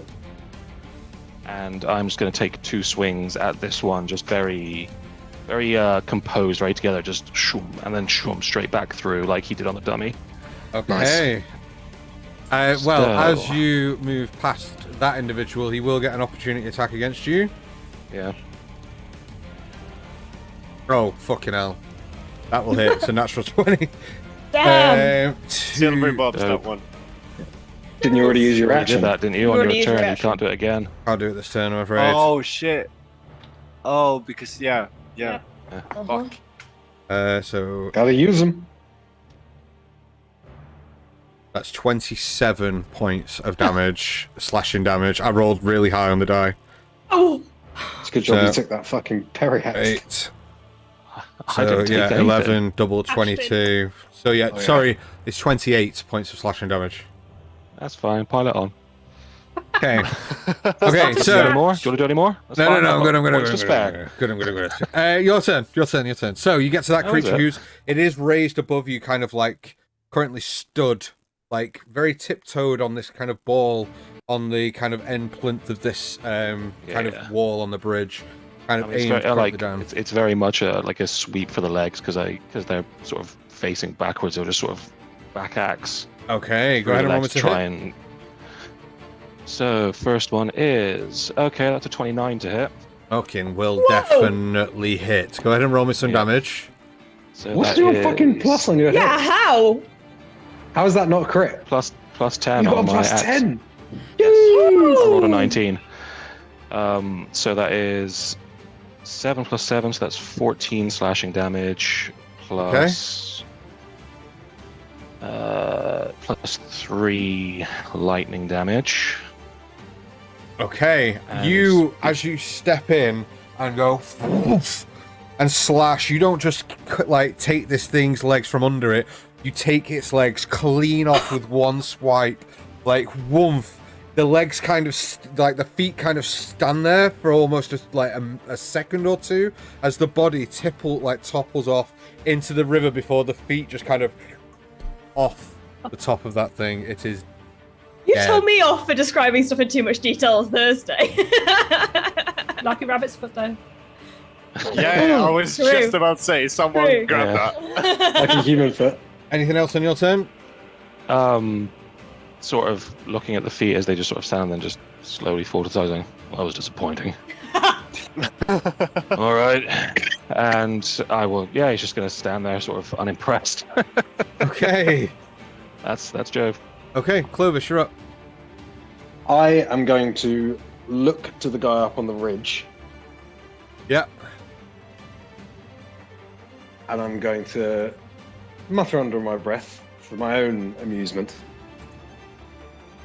You look far too high and all too dry for me there, darling. And I'm going to pull him with vortex warp, and I'm going to put him in the river. Nice. Yeah. It's not a willing creature, but so does it have to make a save against? It does. It has to make a Constitution saving throw. Okay. Come on. Come on. They That's- might Come on, actually little be bad wabbit. at Come, this. little wabbit. It's not good. That's not Come on, good. little Rabbit's rabbit. What's- going for a it's swim. 11. It's a 15 DC. Yeah, He's in the 11. water. I'll tell you So- exactly where I put him. Yep. Water. Put him in this bit here. There. Yeah, exactly. And Just I'll use put him splash of as water. deep down into it as I can see. Okay, no problem. Anything else on your turn?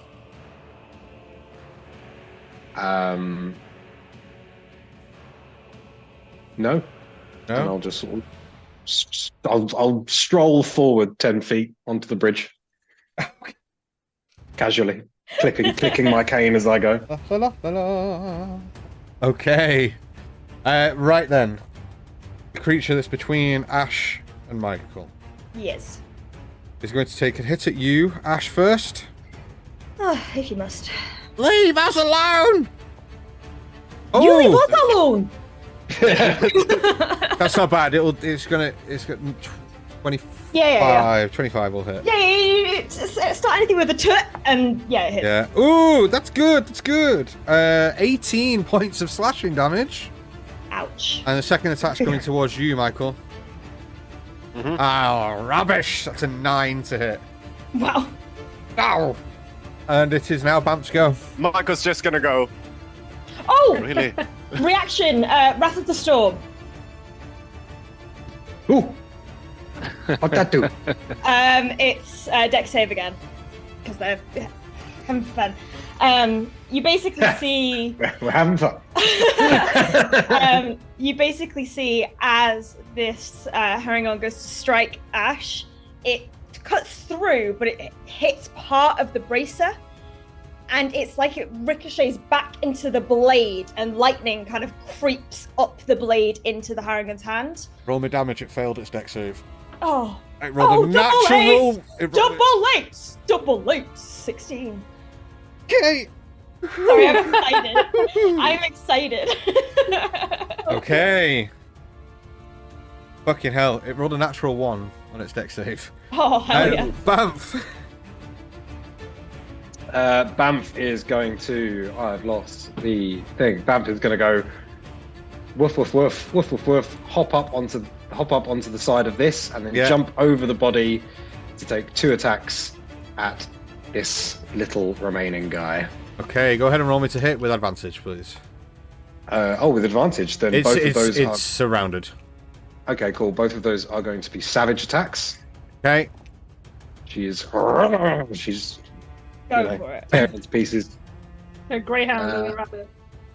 Yeah, exactly. First attack with advantage is going to hit because it was a 19. Yeah, go ahead and roll me damage. 6, 25. Damage, D10. There's one. Is that? Yes. I'll let it lie. It was 2 plus 5, 7 points of damage on the first bite. And not for the first time this campaign. Hell How yeah. does Bamf want to do this? Let's go.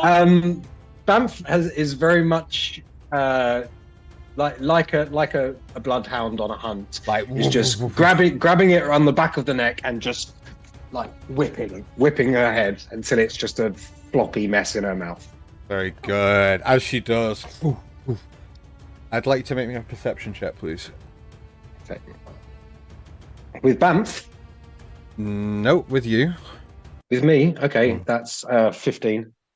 You spot, as this Harrigan is being thrown about by Bamf, a small parchment roll falls out of the Harrigan's pocket and bounces on the floor onto the bridge.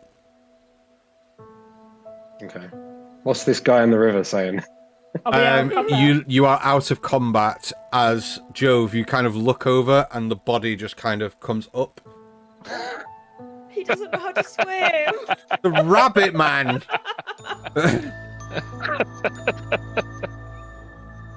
But you see this scroll kind of bounce onto the bridge. You are all out of combat.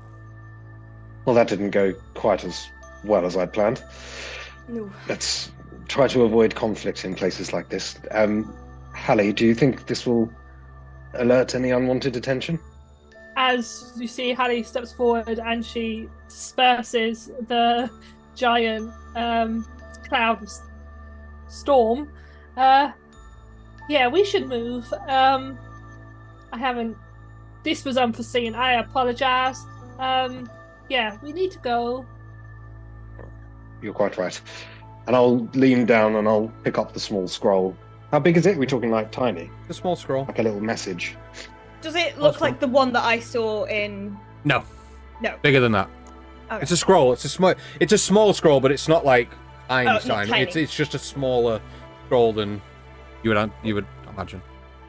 I'll sort of start to unpeel like the first couple of inches of it, and then I'll remember the advice that I gave to my friends not to get distracted, not to trust anything. And I'll just roll it back up, and I'll pop it in my top pocket and tap it down like that. And then I'll Ash, Hallie, should we you two put will the have bodies seen in that. Shall we pop the bodies in the river, or? That's probably for the best. I think you should just leave them where they are, though that might have been important. And she clearly just she doesn't take no bullshit. She's like, that might be important. I'll take it out and I'll hold it out to her. You can have it if you wish. I unfurl it immediately. Hey, as you pull open the parchment, what you see on the sheet of parchment is in bright, vibrant colours of yellow, red, and blue. There are what is depicted as 3 individuals drawn in what appears to be crayon. 2 Harringans that are large. Oh no! Oh And my one God. Harrigan in the middle, all holding hands. And underneath the picture it says, "Have a good day at work, Daddy." Seeing this, she immediately crumples it up and stuffs it in her pocket and just says, "Nothing important, let's go." but you can see. I mean, she's not trying to hide it. There is like something on her face as she starts walking across the bridge. Okay, do people start throwing the bodies in the river? She said leave him. Yeah, Okay. leave him. As you guys start heading off through the thicket of the Feywild Forest. I couldn't help it, I'm really sorry. You're an ass, Jesus! Yikes. After an hour or two, it's weird, like everyone's just stopped watching the stream as well at that point. Like, it's just... Oh my god, you monsters! Yeah, oh my goodness! You guys continue on through the forest of the Feywild until you come to a familiar location. And that's where we're going to end tonight's session, as you stepping into sort of openish grove. As I was approaching it, though, I started tossing up in the air one of the buns. Okay, that's absolutely fine. We're going to leave that where it is for tonight. We're going to pick this up again in a couple of weeks, and we're going to see what happens next time. But amazing session. I couldn't help that with the scroll. Bit of an evil dude, like inside, right? Horrible, isn't it? They put themselves in our way. We tried to warn them. We tried to reason. You tell yourself Many that when you times, can't sleep many tonight. times. That's fine. Oh, I'm gonna sleep fine. I am, me too. So, thank you guys for obviously all your attention through that. I know that there was a lot to go through, and thanks everyone for watching this evening. Let's quickly find someone to raid. And those winners of the giveaways, make sure you shoot us a private message on Discord with your name and Make sure shipping it's address. private, not just on the tavern. Yeah. Don't drop your. We need your full name and your address. If you can drop that as a private message to me on Discord, that would be ideal. You might have to add me as a friend first, but that's absolutely fine. If you're not already on the Discord as well, jump over there, because we do these kind of giveaways all the time. We've got another one starting very soon.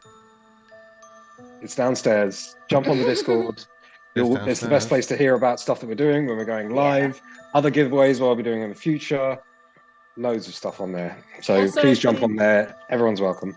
And the next one is live now, so any NPCs, make them as creative as possible. Building those NPCs. Exactly. So guys, please stick in the chat. Please stay with us until we at least raid the next channel. We're going to go and raid a channel called Archerom. They're doing something called World of the Higher Dranis. It sounds really cool. So make sure you drop in there. Thank you so much for tuning in tonight. Again, we'll see you on Thursday for Last Orders. We are taking a break next week, but we'll see you on Thursday. And again, thank you so much for sticking with us. See you later. Bye. Bye. Peace. Bye.